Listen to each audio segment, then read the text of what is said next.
Mario, the honey badger, Urrutia! Yo, ladies and gentlemen, welcome to the Honey Badger Hour.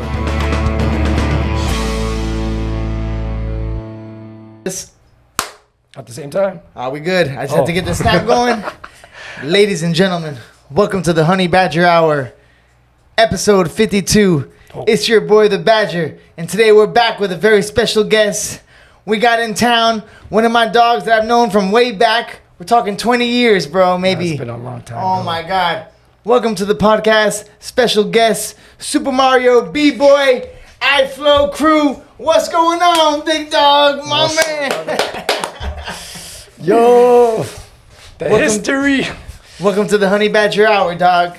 It's been a while. Congrats on this, bro. This is dope. Like, this is fresh right here, man. Got the bell, you got the sign, you got the pictures. It's official. You know what I'm saying? Yo, dog. I can't believe it. How long has it been since I've seen you, dog? Like maybe 18, 20 years old I must have been, bro. It's been a while, brother. When you're a little younger, with the same energy, but just a little younger. When you didn't have what is it called? The cauliflower ear, you didn't dog. have that, man. I remember back then. You clean cut, preppy, very, very, very anxious to just get things done. And that was like more than 10, 12, 13 years already. 2007? Had to be between 2006, 7, or 8, one of those years. For I sure. haven't seen you. That was the last time. The year of destruction, dog. Damn. Bombing everywhere, bro. Yeah. Hey, not only today, guys, we're joined by my boy, Mario, B-Boy extraordinaire. How long have you been a B-Boy for? I started back 95, 96, since like Hot Wheels days. I know you know Hot Wheels. And yeah, since like more than 26 years already, about 26 years. It's been a long time since, I think, going into 6th grade, I started it. Everybody in the neighborhood did it. I saw it on TV. It was Run DMC. It's like that. I saw some guys breaking, and then the guy that was breaking there hyped me up, and I met him years later, which is crazy how I met the guy that kind of like inspired me. His name is B-Boy Cujo. He even offered me a job later on. So it's crazy how like it's all connected in the whole breaking scene, the community and stuff. So yeah, it's been since 96. I'll say 96. Yo, we got mad connections through mad people through Miami too. Yeah, just even in the outsides and ins, it's crazy, bro. So how did you get into breakdancing? Basically, it was a thing in my neighborhood, because a lot of the guys, they did breaking. In 5th grade, I remember getting my name, which my original name is Script, but at that time it was with a P, Script. Then they added the T later because it sounded more cooler with the T in 7th grade. Obviously in graph, those are a lot of letters to play with, but I got my name in 5th grade. And then going into 6th grade, there was a summer where everybody was just breaking, and I saw it through a TV, MTV or something. Oh no, the box. Remember the box? Music television, you control. Yeah, that one. You remember that one? I saw God. the Run DMC video on that, and then after that, I was like, I'm gonna try. It was like something that I feel like I was chosen to do this because I'm still here. So it's like a lot of people at my age don't reach this age breaking because they retire early. Bro, you were a master at breakdancing when I met you. I met you when I was in high school, dog. My senior year, so 2005, and you were already how long had you been breaking when I met you? Then you were like 18. You must have been. You were a little bit already older. Like so 10, probably like since 2096 to so like snaps, almost you already had a decade in. You were already a black belt at breaking by 18 years old. Yeah, and you were doing the do like a kangaroo, dog. Yo, man, I was doing it all the time, man. It's crazy. At that time, people will have parties. I'll go to them, and then obviously the dudes will be trying to holler at the girls. I'm like, yo, I want to just break. I didn't even care when they're like, yo, I got you a girl. I'm like, yo, I'm good. I'm gonna spit on my head, and they're like, what the heck? I just loved it. It's like a hip hop thing. It's like something that you feel, and then you just want to do it, and that's crazy because back then everybody was breaking. At least in the 90s, mid-90s, everybody was breaking. Okay, so in the 90s, you were like, that was like the prime time Miami, right? Yeah. I wasn't even living here at that time, so like 95, 96, 97. Those are the prime years. That's like hardcore, right? Like there was a crew in every corner. Put it this way. I battled in between classes. I was going to the bathroom, and there was another kid walking by, and his name was my name. I don't know why. I was like, yo, your name is Mario? He's like, yeah, well, I'm the real Mario. And I battled him 3 or 4 rounds, like a good 3 minutes going back at it with nobody watching. And I was like, yeah, I got him. But in my head, I'm like, did I just battle him for my name? But that's his real name. It's like, yo, it's crazy how serious it was. Like, it was fun, but it was crazy how we went at it. Even in the morning, at 8 in the morning, right before school, we used to battle each other. I'll come in class, and a homeroom, all sweaty. The teacher's like, yo, did you just fight? I'm like, no, I was just dancing. But she's like, what are you doing? And when you do the battle, you go to school with the stereos? Did you go with the... We did have a boombox. What kind of boombox? Did you play music when you battled each other? Or There's times that we didn't do music because it was like a brawl. Like, it's like you're about to fight, but instead we're breaking no matter if there's music or not. Because once you have beef, you got beef and breaking. No matter if you're at the mall, at the grocery store, you're going to battle. Like, so that was dope back then. I liked it because you never know when you were going to be called out. So you had to always be ready at all times. Music or no music, you have to battle. And... Does you have to be like in shape? Does it take cardio back then, like, or you can just kind of like? For back then, as being young, it was a lot easier because my body's brand new to it. So me jumping on my back in the beginning, it was like I had a lot of it's like a brand new car. My mileage wasn't up. Obviously now it's different. I have a lot of mileage, but regardless, like back then, like if I would have known about the dieting better, obviously I would have been even at a higher level. But it's good to obviously take care of yourself even from back then to now because this thing is how long you want to do it. If you already start touching up on your health, then you're good for a long time. But a lot of the old G's from breaking, they weren't good with their health. They did a lot of smoking, drinking, they're probably partying, they dog. did drugs. It was that rock star lifestyle, right? That was like in the early 80s, mid 80s, they started going in because they became famous. Like breaking in the 80s was really famous. Like they were coming out on TV shows, like they were doing everything. And a lot of them, the only thing that they didn't do was take care of their bodies. They were just living the rock star life, like you said. And then imagine you jumping on your head at 40 or 41. Your neck might, you know what I'm saying? But if you're healthy, there's no age to this. You could keep doing it. I taught a guy that was a politician. I taught him at the age 59. And the homeboy now, I think he's like 67 or something. And he learned how to do headspins. Like I showed him how to do headspins, which is kind of crazy. Yeah, a politician. Like, yo, you're going to show me how to fucking break dance, dog. Yo, whenever you want. We have a practice spot, B. This is crazy. And people don't even know how I know you, dog. So for the people coming in, we knew each other through one of my boys in high school that I came across.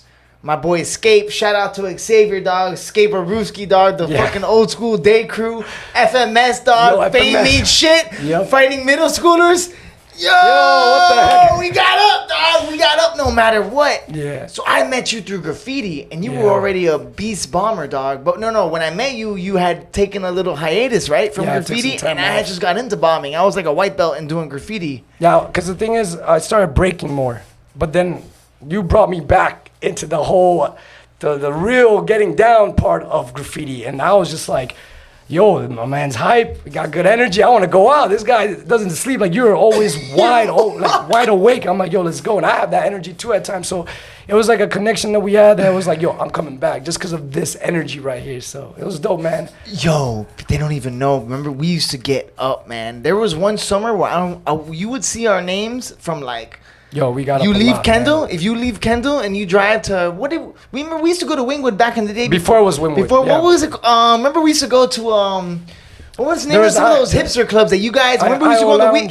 IO Lounge. That was one of them. There's another one that was on the corner of 36. I forgot that. Revolution or something. Remember that one? Revolution or no? I think it was something like not Soho, but something with Soho in there. I forgot. I just remember going to one that.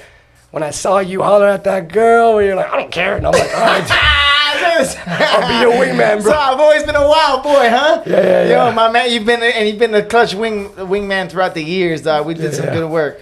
That was dope, man. That was fun. Those are the memories that will last forever. No matter how we get, we're gonna remember that thought. Like, yo, what the heck? Because those are the times that we're probably more at our natural, at our most realist, because we didn't care. And especially how we are as characters, even in hip-hop, we don't care about the judgment. We just have fun. We're just living our true life, you know what I'm saying? That was back then. That was back then. And listen, I heard things have changed with, like, graffiti artists. Oh, yeah. Because, dog, I heard people now, they do graffiti, but they don't do it like we did it. No. I feel like we were like fundamentalists, bro. Like going up, finding spots. Remember, we used to go on. Like we were talking about it before. The missions were crazy. How the missions we used to go on. I would like.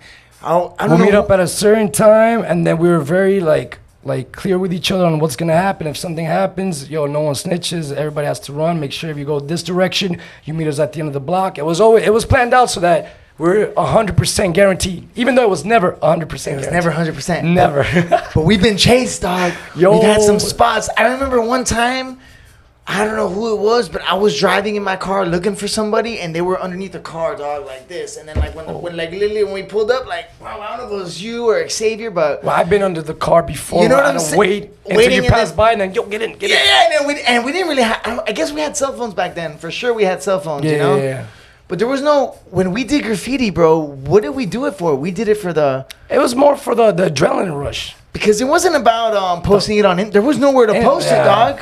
Even, I think it was MySpace, but even then we didn't use that because remember in graph, you're not supposed to just announce yourself because then people could snitch you out. And then obviously you could, I think it was like $500 or $1,000 every time you turn in a grapher. So I was very specific with, at least with my crew at that time, don't say nothing. It's like Clark Kent and Superman, like we're undercover all the time, even when we did it, because it was for us, it wasn't for them. I don't know how to say it. It was like the fucking name of our crew, dog. Fame means shit. We Yeah. weren't doing it for the fame, we were doing it for the love of getting up, dog. Yeah, we used to bomb, bro. Getting up, and my style was always like, you were like, an artist, dog. You were good, you know, like you were. Did you get into you can draw characters? Yeah. You've always been like I a was really like good artist. all around. And Xavier was a really good artist too. Yeah, him too, yeah. I remember Xavier won the like the Dade County Fair contest like 2 years in a row or something, right? Yeah, with his art. Yeah, because at the end of the day, look, I started off as a graffiti writer, but then I got more into art, but it was a mixture of both. But for me, I love the graffiti art style. Not some like nowadays, there's like more artists and graph artists, which is okay, but it's not the raw graffiti, like straight graffiti, you know? But it's still dope to always keep growing from the element, you know? Yo, like bombing, getting up, right? Like nowadays, like remember is- we used to make the markers, bro? I remember we used to get the Indian ink, those drippy markers, and just go like daytime bombing. Yo, remember the crazy people that would go daytime bombing? I never did that. I was like you, dog. I always followed you. Like I was like your apprentice, dog. You know? I told you, like, yo, we're gonna do this clean because there's people getting caught on some dumb stuff, like doing little like razor blades on windows to tag their name, and next thing you know it, they get arrested, and that's like a $1,000 fine, and it's like, what's the worth of that? So that's why we planned it out every time. And look, we never. I'm gonna be real. dog. We thank God we never got. I caught. want to go bombing, bro. You know, I was thinking when I was living in Thailand one time, a long time ago. I was thinking about those days, and I was telling one of my boys about it. I was like, "Yo, we used to get up." And it's hard to explain to people. Like, I'm like, listen, bro, because I'm not an artist. But I'm like, listen, I'm not an artist or nothing. But, bro, my shit was, you tell me the craziest spot, and I'll get up there with you. Yeah, that's dope because that's So it one was like of the a different hardest style. things. It was a different style, right? Like, it was Well, like the more approach. of a bomber. Yeah, you know? you were more of a bomber, yeah. We used to climb from the side pipes. We'll find a way to get up to that roof no matter what. We would get onto some crazy roofs, dog. I remember one time we did like 3 spots in the Palmetto Expressway, and then Yeah. somebody toyed us, bro. Remember that? So that crew, bro. Yeah, I don't even want to say the crew's name. Dog, I they know. toyed us, dog. And remember they put some whack shit, and we had like dope color coordinated. Yeah. We had, and We oh, always yes. did like a matching scheme. As We us always three. did the Even if matching it's just scheme, you and dog. me or Xavier was always like, make sure the colors are right and everything. And I was just showing you. I'm gonna post the flicks when we talk about this part of the podcast, dog. And yo, with your letters script, you always ran out of paint, dog. So a lot of Yeah. your letters, because you had the long. Remember, you were saying, how did you get the name script? Okay, so with the name itself, obviously 6 letters in graffiti is already long. So you just gotta play with it. Now, I got it back in 5th grade by some gang member's little brother. And at the end of the day, like, me and him actually met through fighting in 4th grade, and then in 5th grade we're in the same class, and now he's giving me my name, which is crazy because he kind of blessed me with the name. And it was script with a P, and then I added the T in 7th grade when I met some other hip-hop heads that were older than me, teaching me like the elements of hip-hop and stuff like that. So it's crazy. Like, I got my name since 5th grade. I was like 95, 94. So I've been having that name for a long time. So it's like since a baby and stuff. But that's how I got it. I got it basically from class and from the kid that I fought for like a whole year. Then we became best friends the following year, which is so weird. But yeah. When you started doing breakdancing, dog, right? You said you got started like in 95, 96. Yeah. When you were breakdancing and were you a part of a crew yet or anything like this? Well, we created our own crew at that time, which was Street Style Breakers. But I was living in the neighborhood of Ground Zero Crew, Flips. Like, I knew a lot of those guys already. Like, the ones that ended up blowing up and representing Miami all over the world. I became part of Ground Zero as well. And that's like, if you know breaking, you know Ground Zero. It's one of those things. Like, they made sure the mark was there in the history of breaking. But yeah, basically growing up, the first crew was Street Style Breakers. Then it went into Rhythmatic Flow, into Aerobat Skeletons, into Ground Zero, into now I Flow, Illmatic Flow. So yeah, like, I was in the crew back then. It was like a little like neighborhood. And was it like gang shit? Like gang shit? Well, that's the thing. There was gang members in there. They Remember, dog? Remember in the 90s? That was like hardcore gang time. yeah, So a lot of those breakdancers were about that life, right? They were fighting and scrapping. A lot of them were both. Because a lot of times, B-boys back then, they did all the types of dances. Obviously, breaking as being like one of the best ones that they liked. And then also, they were from gangs, too. A lot of times, people thought, in 9th grade, I used to have my hair mad crazy, wear the hip-hop shirts with the breakdancer on my shirt. they thought I was always in a gang, so they'll invite me to go fight. They're like, yo, I'm gonna fight after school with Latin Kings or whatever against IMPs. I'm there like, yo, I'm not a gang member, I'm a B-boy. And they're like, oh, I thought you were in a gang. I'm like, why? He's like, oh, your hair. And it's like crazy how like back then they mixed it up a little bit because of how the B-boys did come from like the streets too, you know what I'm saying? Like that style. So I've been invited to a lot of brawls and I'm like, yo, I'm a B-boy. I don't fight like that, but I did get into some fights. But just in general, like at the end of the day, some of us did come from gangs as well. And obviously breaking was a way to like not fight. So a lot of the B-boys is so I don't fight you, but I seen B-boys fight each other. So they'll battle, one will win, I guess they'll get mad and fight him because he couldn't beat him on the dance. So it's like, there's still fights. Yeah, there's gonna be fights. beef, yeah. And then in graffiti, there's a lot of beef with people crossing people out, these guys trolling. And look, in high school, if somebody did the same letter as somebody else, so that means it's called biting, stealing. That's in general, stealing in general. That person, just for one letter. So if your name has 4 letters and you took the E from that guy that has an E in it, they beat your ass. Like, they'll fight you for a letter. And I was like, what the heck is this letter? But I get it because it's like the respect and honor of it. Same thing as like if something in fighting and you disrespect your elders, anybody, it's just the disrespect of stealing. And especially like not admitting it too, like saying like, yeah, I did take it. I thought it was dope. But back then when they bite, they will fight you. Even in breaking too, I've seen people fight over moves. And I'm like, that's getting kind of crazy for breaking and for graffiti. But graffiti, yeah, they're very, I would say, very sensitive when it came to like the styles, because they'll fight, they'll cross over each other, they'll fight each other at parties. So it was a crazy road with graph. Graph is like another element, but it became professional. In my opinion, a lot of them became like into the art galleries and all that. So a lot of those like gang mentality, they all changed. A lot of them are making a lot of money. I know a lot of graphers are making a lot of money right now. So the STVs were like, they were STVs. like, they got into like more gang, but they were also a lot of painters in that crew. Oh yeah, like of course. When we were getting up, that's like, it had like borderline. I forgot who else. No, there's the KBTs. Remember, like what was the crews? What were the crews that were up when we were getting up a lot? They had some crews that were with that fuck shit. Cause we got some people. Damn Crew. Damn Crew. Oh, remember Damn Crew with Sinner and all these people, dog. Yeah, there's a few damn heads that I remember from back then. My boy, let me see. There was. Oh my God! I'm gonna drop a bomb on you when you finish. Dog. So there was somebody from Damn Crew, I think. There was the 43K, which I don't know if you remember them. They were getting down with us as well. But yeah, there was the STVs. There was the guys that we had issues with that we became cool with. Not cool, but we squashed it. Was the EPs. Oh yeah. And I met them when they used to be. Like, I'm being real. I remember them respecting us a lot. Like, at Sunset Place, we'll bump into them, like, oh shit, they crew. But then out of nowhere, something happened with Scape online, which is crazy. I chat, like, catching beef on chat rooms and stuff. Like, what the heck? Gangsters, that's old school, dog. Yeah, it's like the way you call beef a lot by saying something on a chat room, but whatever. And then, or one of those boards. And then afterwards, it gets taken out on the streets. So it's crazy because those are one of the crews that we had like a little battle, basically. Then we also, as day crew, we also battled FDC. That was a hip-hop battle versus the EP battle. The EP was more beef.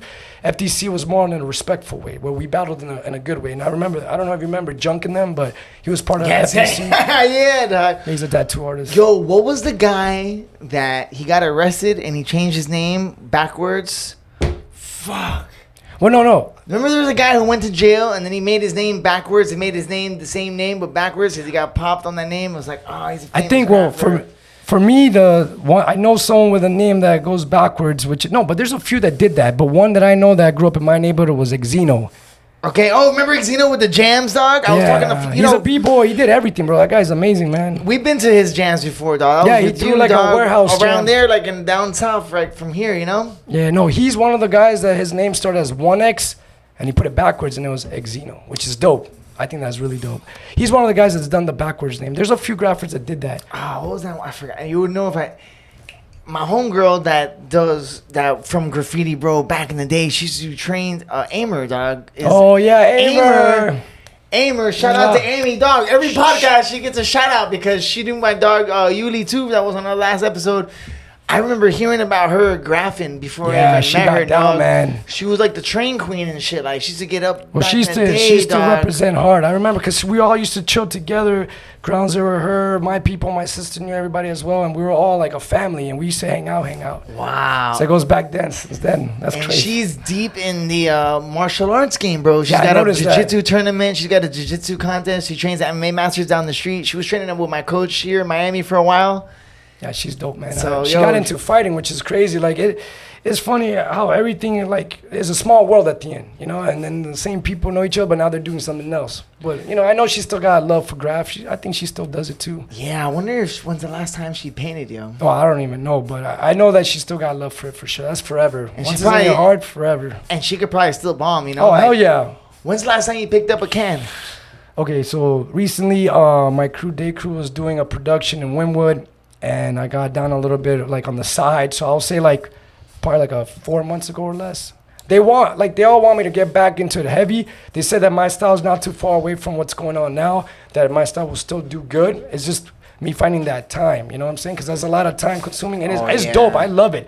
But since I'm dancing right now, I'm still dancing, that takes up a lot of time as well. So to me, it's like if you're going to go in 100. Because if you do 50-50, you're never going to become the potential you could be, you know what I'm saying? That's a tough one, right, dog?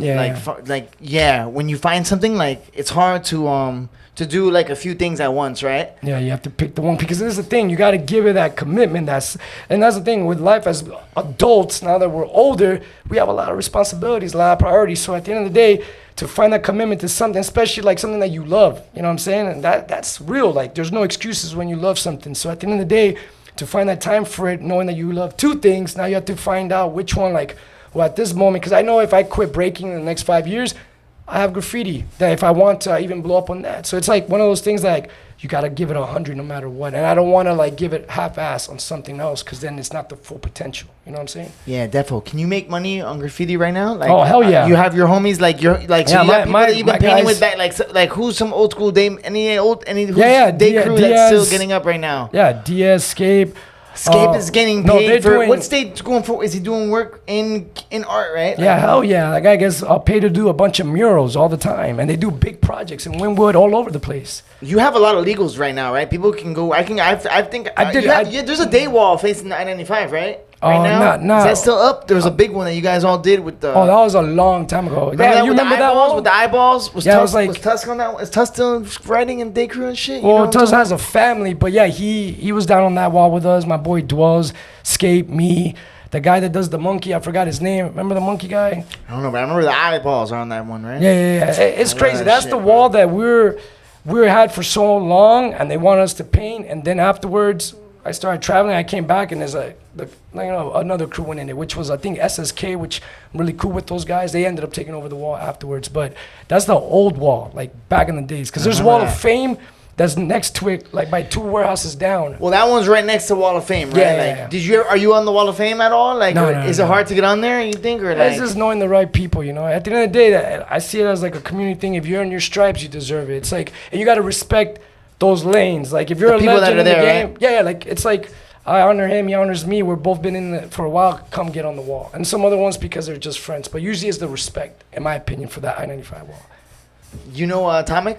Yeah, I know Atomic For Yeah. sure, right? I saw him one time on the streets. I was driving. I see the orange, and I'm like, wait a minute, that's a time. I already knew him from before, but I was like, oh, like I saw him. So I started recording just to get him, but without showing his face, because I'm not gonna put him out like that, even if he doesn't mind. But like he was like, what? Like he got pissed. I'm like, yo, I'm a b-boy, yo, I'm super. He's like, oh, what's up, dog? Like because it was dark, you know what I'm saying? But I caught him in action. But you don't know him like him. Oh, you mean you caught him in action like Like he was actually bombing. doing a war, like Yeah. bombing, Yeah, and I pulled up on him. but like I- bombing on the low, like jumping out the whip and like at night, like in Yeah, a he was spot? doing like a fence, like live right in front of me, and I was like, oh, it was like a Friday night. This is recently or like, Yeah, this is a few months ago. No, that guy gets up to this day. Like Still I, gets up, yo. yeah, I'm cool with him. Yeah, I met him before at jams and stuff like that. But yo, that guy, I caught him in action. Atomic and Quake, right? Well, was nah, his I don't partner? think- Was that his partner or something like Back that? in the days, they used to bomb a Is lot Quake together. still painting? Hell yeah, I've seen a couple of his murals. His stuff is great. Him and Atomic, they both developed in their styles. Like they took it to the next step, and they both. I think now is more of a business for them, in my opinion. But I think they also do like they still have the love for it for sure, because they still get up. Like imagine you already made your money and what you love, and you're still getting up. It's like, all right, that means you really love it. I saw him. He has. I do comedy at the spot. Have you ever been to Thank You Miami in Little Havana? It's haven't a been there yet. Awesome spot, dog. When next time I do comedy there, you come out there and check it out. It's a good spot, but he has a bunch of paintings in there. Yeah, you seen the oranges, So right? That's how you know. that's Like, how I yo, know. it's He has his orange right there in the bottom of the spot, which is kind of, now that I think about it, I'm like, damn, that's super Miami, dog. Miami, Florida oranges, yo. Like, Yeah, I remember I from never thought the- about that. But he used to do all the barricades, remember? Or Quake, remember they used No, to do they all the both barricades? they both used to tear. Remember up the that, city. dog? That like for 10 years you couldn't get a barricade without their names on it. Yeah, there's a time that we did a We've bunch done of barricades. barricades, dog. I remember we did Yeah. a barricades once where just like I'm just driving next to you and you're just hitting, and you were fast, bro. You know, like Yo, that was like speed bombing and shit. yo, getting up for, because now when people get up, they get up for social media, like for the clout. I think you know what I'm sometimes saying? they be getting up in their backyard, take a picture, say, "Oh, I was on this place." That's what I was gonna talk to you about. Some people have told me that they've done that. And I was like, "What the heck?" That blows my mind, dog. It's like they're cheating their props. Bro, remember we used to paint on the side of my house, dog? I don't know if you remember, we used to just have that wall and Yeah, just yeah, practice, bro. We had to pressure clean that shit. It was like this thick of like, because Paint. imagine we just Overlap, we'd buff overlap. it, we'd buff it, go and like Xavier would practice up these, you'd practice, but we never had nowhere to post that. When we Yeah, got it was up for people to see us, dog. No, and they I- wouldn't know who we were. At the end of the day, with that, we practice obviously, but you know, it wasn't like we were taking a picture to get the props. Like we just hit spots that were worth getting arrested for. That's what I always said. Like if I'm gonna get arrested, I'm gonna get arrested for that spot. Because regardless if it's a hand style with a marker or with a spray can, you're still gonna get that fine. So I was like, I'm gonna go in because I did that. So yeah, we did some dope spots, man. Bro, and yo, if you guys don't know, my nickname used to be the Spaz, dog, Yeah, which Spaz, is fucking bro. holds up. And my whole MMA career, if I tell people my nickname is Spaz, they'd be like, "Oh yeah, for sure." And then you know what's funny? You're like, "Yo, why did you change Spaz?" I'm like, "Yeah, I don't know, dog. Honey Badger. That was the Honey Badger." Damn, you knew me before any fighting. You knew me Yeah, before before any fighting. And then like, I guess we were always just adrenaline junkies, you know? Yeah, like, hell love yeah, that man. rush, bro. That was crazy. I remember like just back in the days, we'll have those weekends where we either go out or we had the mission. So regardless, we were out and we're taking care of business, yo. Or on the weekends, maybe we'll go out to a spot. You know what I'm saying? We used to go. Guys go out and break dance, and then like from the 2 to 5 mark, we're out there, the creepers in the shit. night, We're dog. like in you that know, clubbing, close bombing, yo. bro. I remember picking up Sept. Remember he used to sneak out of his crib, Oh dog. shit, you remember that? And he used to jump out of his. Yeah, he used to come out through the Yo, window. and he's a brown belt now. Yo, David trains jiu-jitsu, dog. Yeah, he's dope, man. Did He David- became my tattoo artist later, and he's an amazing artist. An amazing art. You don't have no tattoos, huh? No, I'm clean, man. That's My brother's so the one that has funny, dog. tattoos. I don't have no tattoos either, bro. You know why? It's because I thought when we were, I don't know what your theory on it. My theory was everybody was getting tattoos when I was a kid. I'm like, dog, if I don't get a tattoo, I'm gonna be the only motherfucker who doesn't have one. No, I thought the same thing. And now when I fight and shit, I meet some people. They're like, yo, you don't have no tattoos, and I'm like, nah. And it's kind of like they like that. It's like interesting, you know? Yeah, like that. You're the one that stands out. Yo, we're clean, dog. Yo, I thought the same Great minds thing. think alike, bro. Yeah, I thought the same thing. I was like, yo, I don't want to get it like everybody's getting it. I want to be the one that's the cleanest one. And guess what? We're still clean. That's good. Oh my god, man. That's so dope, man. So when you were doing graffiti, right? Like, you started almost graffiti and dancing together, like all Yeah, the it elements was- of hip hop. You were just like a super hip hop head, huh? Yeah, I was trying to do all of it. I even tried to DJ with my cousin with record players. I even did the whole MCing. I used to stay up like triple way with a bunch of MCs and would just rap till like 5 in the morning just because we were trying to Oh yeah, exchange. yeah. Did you ever try to rap? Yeah, hell yeah. I try to rap. I still rap to this day. That's When what I was gonna say, dog. I feel like in our older age, bro, we got the microphones, dog. We gotta get some beats, yo. Yeah, freestyle. We got life experience now, you know. So I Now feel we like could we could talk write. about Yo, something. we could write some real shit, bro. We could be like, what you know about getting up on these rooftops? Coming through here representing true hip hop. That's it right there. We already got some bars. All right. Yo, what was the one I said? My CTE kicks in from the brain damage, but yo, what you know about jumping up on rooftops? Coming through here representing true hip hop. You know we out here dropping pop locks and drops and what's up? And non-stop, we coming through, we're at the top. Yo, you see, I could play with it a little bit. You never got into DJing, huh? Like, Yeah. like mixing and shit. I like did a little bit of it. I used to get record players and try to make mixes with my cousin, and then afterwards, some of my crew members were DJs. that they ended up doing like the hardcore mixing with the mixer in the middle, so they got into it really. But I used to watch them. I used to watch a lot of like I was into hip hop in general, so I watched like who was on top, like the DJs at that time, the graffiti artists, everything, just because it's a culture to me versus just one thing. Because nowadays some of the kids that are growing up into breaking, they just break, but they don't know nothing that there's graffiti involved. They don't know that there's DJing involved. They don't know the elements. So to me, I'm more about the culture. The kids now, they just stick to breaking, and they don't even know that they listen, that you break to hip hop music. I'm like, what do you? I know some guys that just break to rock music, which is cool, but just strictly rock, but they don't know nothing about hip hop. So for me, I grew up in the culture because you did everything. It wasn't just one thing. You had the dope tracks too. I know you jammed to the classics. School, you know, man. Even I think like in 8th grade, I was introduced to Outkast, and even then, I used to break to Outkast because it wasn't just pure. Like nowadays, it's pure breaking music. They just make it like break beats, right? Break beats, which is cool, but not. The other break beats is like the 808 break beats, like stuff like that. But I'm talking about breaking music. They only make breaking music, which is dope, which is mixed with funk and all that. But I used to break to the everything, like with the hip hop music mixed with now the break beats. Because sometimes that's just one style, but you gotta listen to everything, really get to open up, to express yourself in the fullest. You know what I'm saying? So, yeah, back then it was a lot of like Outkast. I even danced to like Luke one time doing like the Uncle Al or whatever, one of the songs I even got down. But I didn't booty pop, I braked. Yeah, but back then is that a little different? Remember the booty?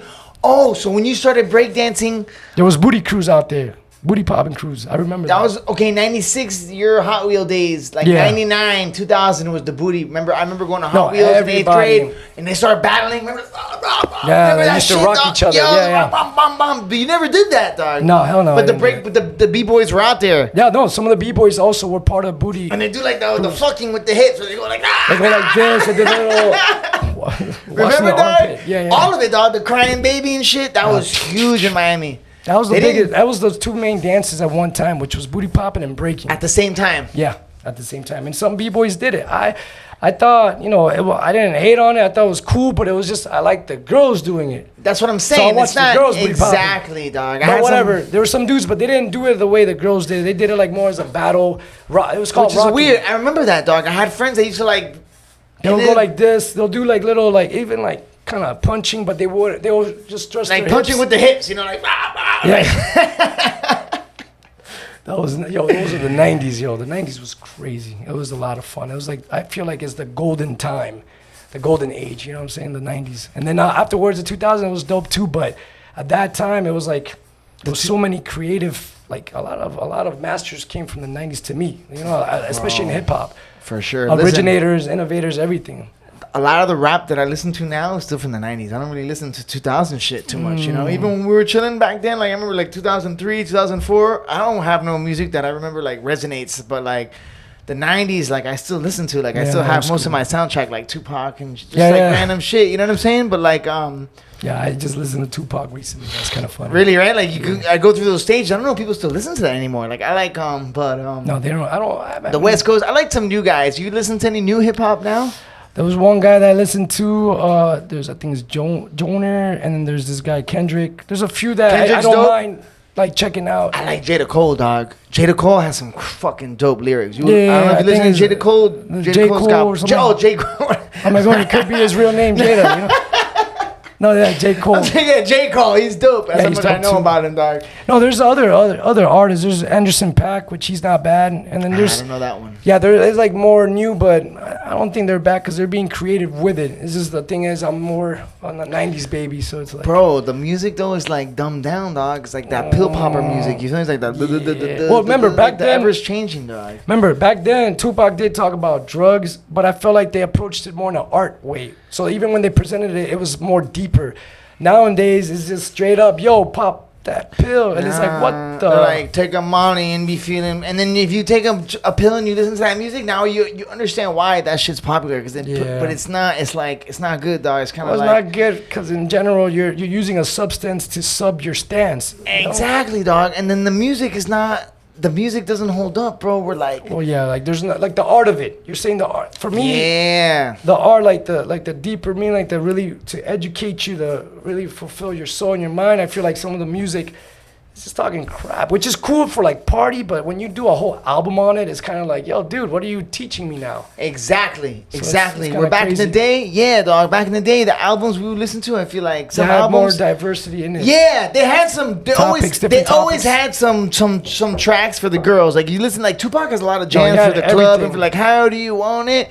But then he has the real shit. You know what I'm The saying? Dear Like, Mama and all that. Yeah, dog. And then like 50 Cent. 50 Cent always had Mommy in the Club. But then he also had on the same album Many Men. You know what I'm saying? Yeah, So like business. Yeah, they like- had different topics, and it was dope. Exactly, But a lot of the yeah. songs now is mostly about like, just popping taking pills, drugs and getting fucked up. You know what I'm saying? which is crazy because it's like when you look at it, a lot of the ones that are even hearing it are like all these suburban kids that don't even really do it until they hear it, and then they become really addicted to it. Yeah, man. It's a big problem, yo. Yeah. One of the things that's super impressive about you, dog, you've been like in the nightlife scene, in the nightlife yeah. game, right? Like, Yeah, for a long time. Bro, When you've been Mansion dancing- was around, Cameo. Yeah, I remember you doing, dog. I remember watching you going to the, like, dressed that you go with your crew, right? Like, DJs would hire you. We were just talking about that before, right? You've Yeah. traveled.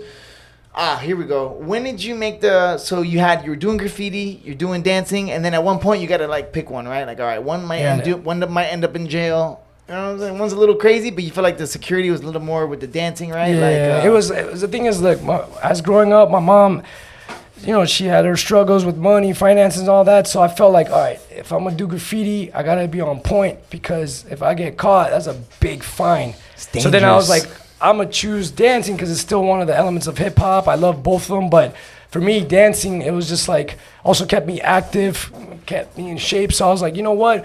I'm gonna take some time off and really focus on dancing. And in dancing, I performed for artists that I never thought I would. Like I've done stuff for I opened up for Trick Daddy before. I performed for KRS-One. I've done stuff with A-Track.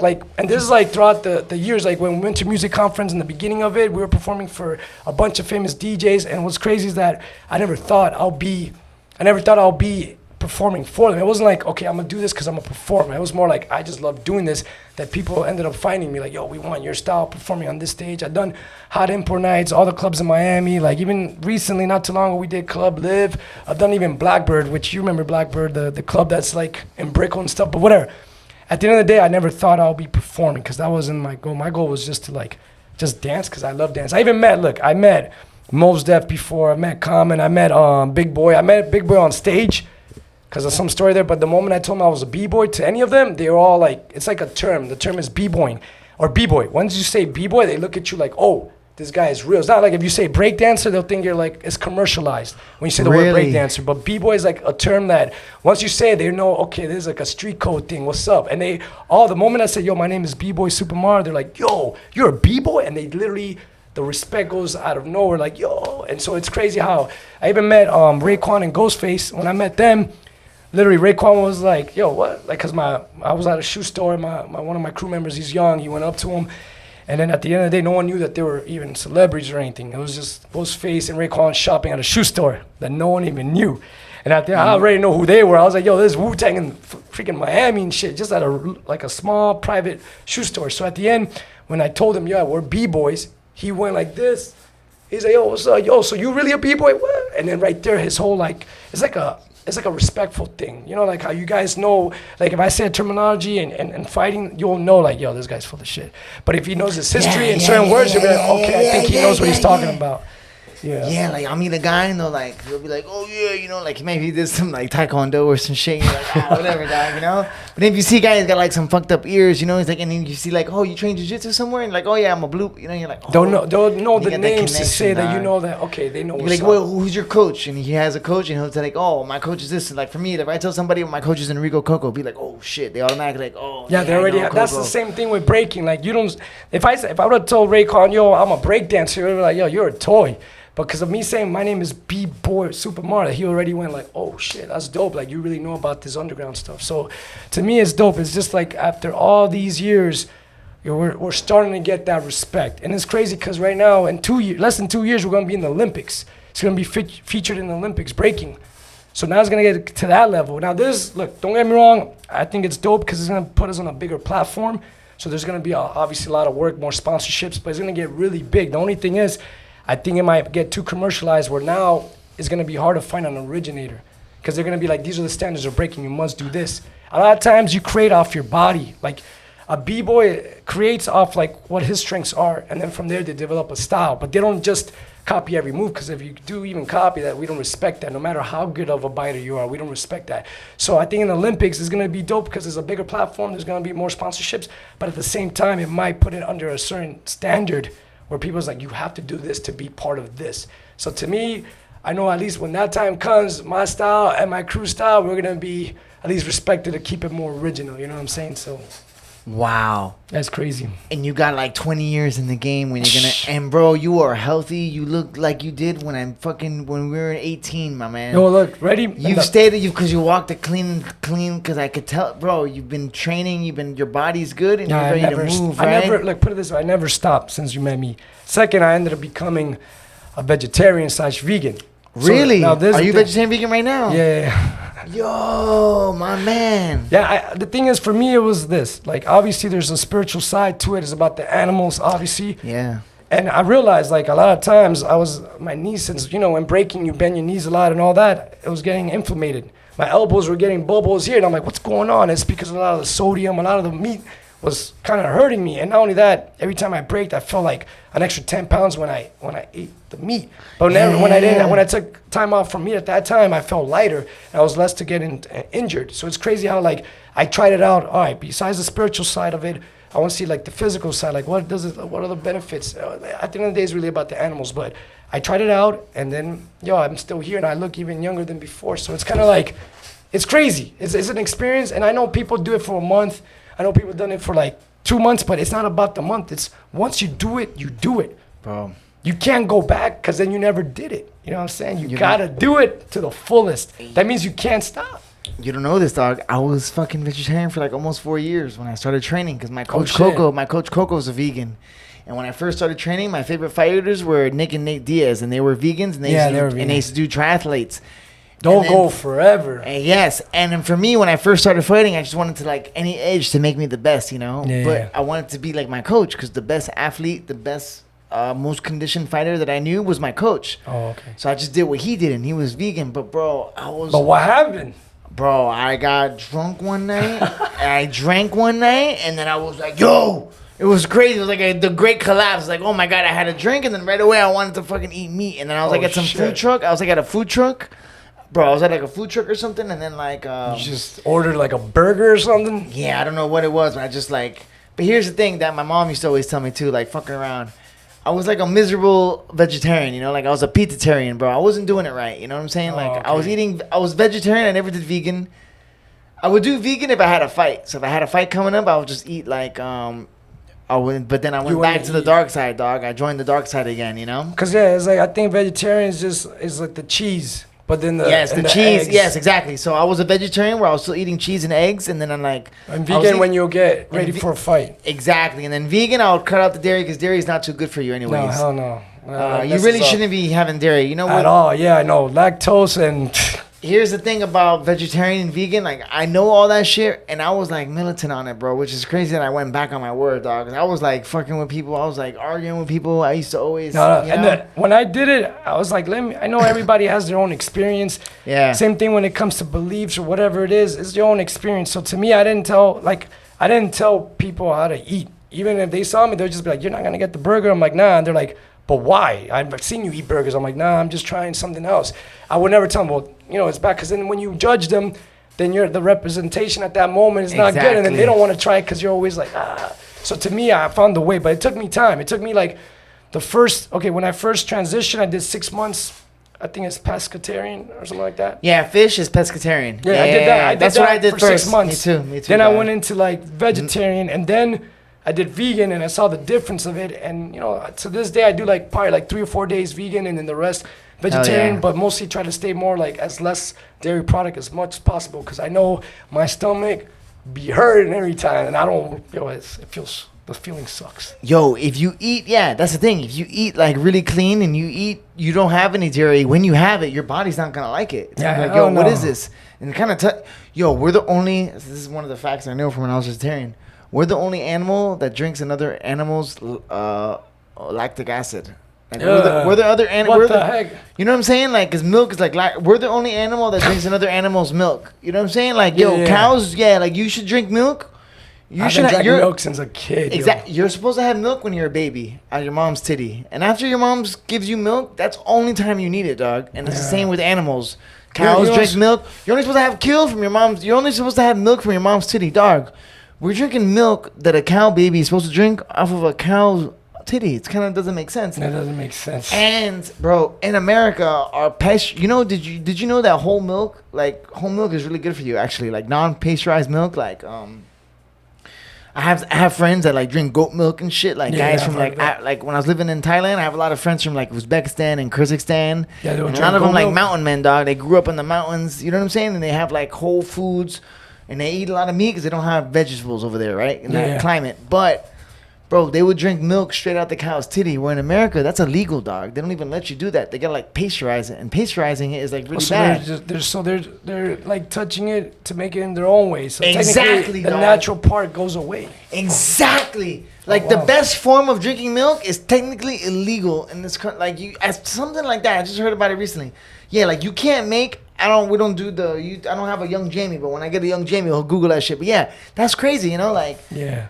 And then to sell the milk, you gotta pasteurize it, which means you gotta like put all types of chemicals in it to keep it from going bad. Cause you know, fresh shit, like fresh meat, like anything, right? Like you're only supposed to have it. Like you're supposed to get milk. That's why they used to have a milkman back in the day. Yeah, they will come and deliver it, and then like your milk will go old spoiled, dog. But now you can get you don't even know how long that milk that we buy in the store has been in there for, you know?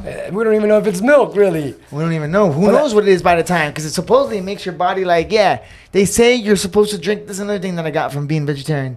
Yo, they say you're supposed to drink milk to make calcium, but supposedly when you piss out the milk, like it decalcifies your body. Like it makes your bones weaker drinking milk. What the heck? So I don't know what that was. But that was like another one of those things. When I was 22, I stopped eating red meat in general, because of how I felt. And then milk, I stopped having like cereal. Even cereal, I was like, no, I'm not gonna have this. Or even drinking a cup of milk. I stopped having milk since I was like, probably like in the same time, like maybe 23. I just literally didn't like milk just because of the way it made me feel. Now, don't get me wrong, when it's cheese and stuff like that, whatever. But when it came to like a glass of milk, I stopped having that. I started having almond milk just to try it out. I've had goat milk before. I tried different milks, but that like the regular milk that they used to sell, the vitamin D milk, I stopped having that for a long time. Like actually having a glass of it. Yeah. Which milk you like? I like soy milk with coffee. I used to drink a lot of soy milk, but now I have like almond milk. That's the only thing. But like not as much. Like I don't even drink milk like that. I usually drink water. That's my thing. It's just water. Fuck, that's the best way to go, dog. Yeah, I'm trying not to drink soda. You know, I've been drinking a lot of soda.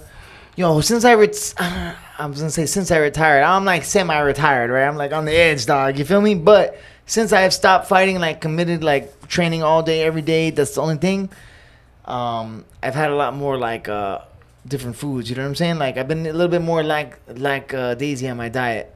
Fuck, I forgot what I was saying. I just blanked out on you. But what was it? Is like your selection now? Is it more like is it healthy or is it not healthy? It's a little bit. There's a little bit now. Whatever I want. You know what I'm saying? Yeah. But how does your body react to it? I feel good. Yeah, I don't know. Because you're probably not the same. I'm still teaching and training. You know what I'm saying? So but like stay in shape like that. Yeah. I was reading somewhere though that the almond milk is like a lot of sugar. I don't know if that's right. You drink the almond milk. You like almond milk, right? Yeah, but I don't drink it like that. Like I'll drink it if it's like if I get it once, but I barely drink that too. I just drink water, and then I make a lot of like. Oh, that's why we were talking about the water. Yeah. That's what I was gonna tell you. That's where I blanked out. Since I stopped fighting, I've been drinking a lot of sodas. Where I used to never drink soda, dog. And like I've been drinking crazy. Like soda's addicting though. It's fucking good, you know. There's a lot of sugar in it. A lot of sugar in it. But where I would go like I remember I used to go like a long time without drinking soda, you know. Yo, when I was vegetarian and first working out too, when you eat meat, it's crazy how your body reacts to it. Like you feel it right away, right? Like, oh my god. Yeah, like basically even me transforming from like going from eating meat to not eating meat, my body changed completely where people thought, because I lost a lot of weight at that time. And then I used to be like an extra 17 pounds of muscle. I got really lean and people thought you've always been happened. Strong, dog. Back in the day. Yo, I used to climb those billboards with my arms. Just no legs. Yo, we used to fucking climb, dog. Remember we used to go pick spots and like we used to just climb the pole? Yeah, but that's what I mean. Like at the end of the day with that, like you must have been fit doing that, right? Like, oh hell yeah, it was a lot of upper body strength stuff and stuff like that. But I used to weigh more. I used to have more muscle. Now that since I'm older, it's more about just my dance. Like I get in shape for my dance because I love my dance that much. So I'm willing to like sacrifice 10 pounds of looking like Diesel to just make sure I could spin on my head type thing. So, Okay, that's what I wanted to ask you about. So in breakdancing, right? There's different styles, right? You're a power guy, right? well, I do freezes. I do a lot of strength moves. So That's I'll be what doing. I'll you've stack always been freezes. strong, dog. Back in the day, But I have power in it. Not a lot of guys. You do the I could do the fundamentals of power, like the windmills, the backspins, the windmills, the headspins. backspins. You were head spinning always. That was your shit. Yeah, the thing is, when I started, my headspins were backwards.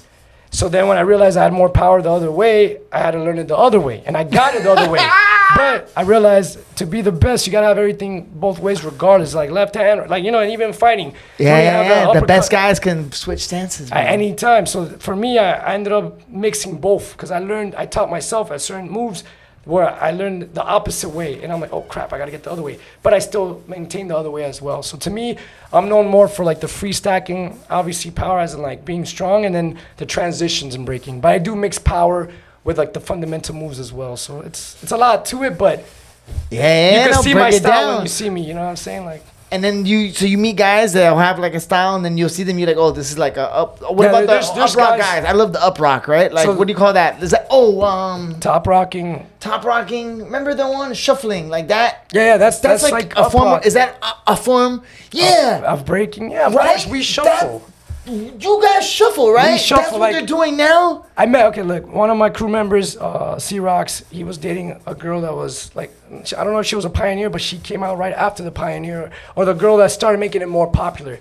And they shuffled. I'm like, oh, we could do that. We do that in our steps, except that they do it in their style. So it's almost the same step, but in a certain style. You get what I'm saying? But the shuffles, we've been doing that since the 80s, even probably from before that. Yeah. So it's crazy how when they do it, I'm like, oh yeah, we could pick it up. They're just doing up rock. They're basically up rock in a way. It's like the Running Man in different directions. Yeah. I saw a video of a TikTok where a girl, she broke down like her shuffle steps, and I was like, oh my god, it was like 1, 2, 3, 4. Yeah, but it's like, and then she did it to the and then she put the song on, and I'm like, that's all it is. It's just like a couple fundamental boom boom, and it just always, it's like, and then it always fits on the beat, boom boom boom. Because you ride the beat, it's riding the momentum on the beat, and then obviously that once you learn the steps. Yeah, it's always good to learn your fundamentals, because when you learn your fundamentals, you're able to create from there. And a lot of times, a lot of these steps, they might look crazy, but when you break it down, it's like, oh, it kind of makes sense to me now, you know? And then obviously with the music, you gotta be dancing. The whole thing is dance. So that's like, to me, even in breaking, sometimes they do like a little gesture of like they'll touch their ear saying that, did you listen? And it's like, yo, that's a fundamental. You're supposed to already like have it in you, not for you to always be like, look, I'm on beat, because the beat already takes you, you know what I'm saying? At least for the ones that know about it. You know?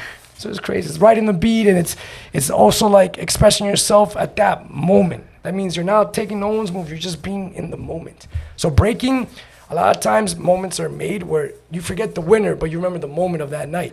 And it's crazy. I've had a lot of moments in my breaking career where people they're like, were you though? They thought I was a winner at times at a jam. They'll be like, did you win the jam today? I'm like, no, I came in third place, but they're like, oh, but your battle's the one that sticks the most to me. And I'm like, because I was in the moment. So there's a lot of things I do at the moment. So if you're wearing a hat and I do something with your hat, and I remember, oh, you're the guy that grabbed the hat and did something. So for me, at least for breaking in general, it's about being in the moment. And obviously with the beats and the steps, it's like depending on what the DJ plays is what you're gonna ride at that moment. So even with shuffling, I know shuffling, it became a style after, I think what made shuffling big at that time was, I think it was LMFAO that every day I'm shuffling. And then from there, it turned into like this thing, which was cool, but we were shuffling from before that. That's what I'm saying. Shuffling just looks like up rock, you know? Yeah, that's great. Yeah, I'm like, yo, I know what you're doing. I could do that. You for sure can do it, right? Like, you ever go to raves and dance to like dance music? You like dance music and stuff too? Yeah, it's nice, right? All types of music, yeah. But yeah, I've been to raves and I've seen some of the shuffler girls, and they get down. I start doing mines. They're like, oh, but they see it's breaking because of the style of it. But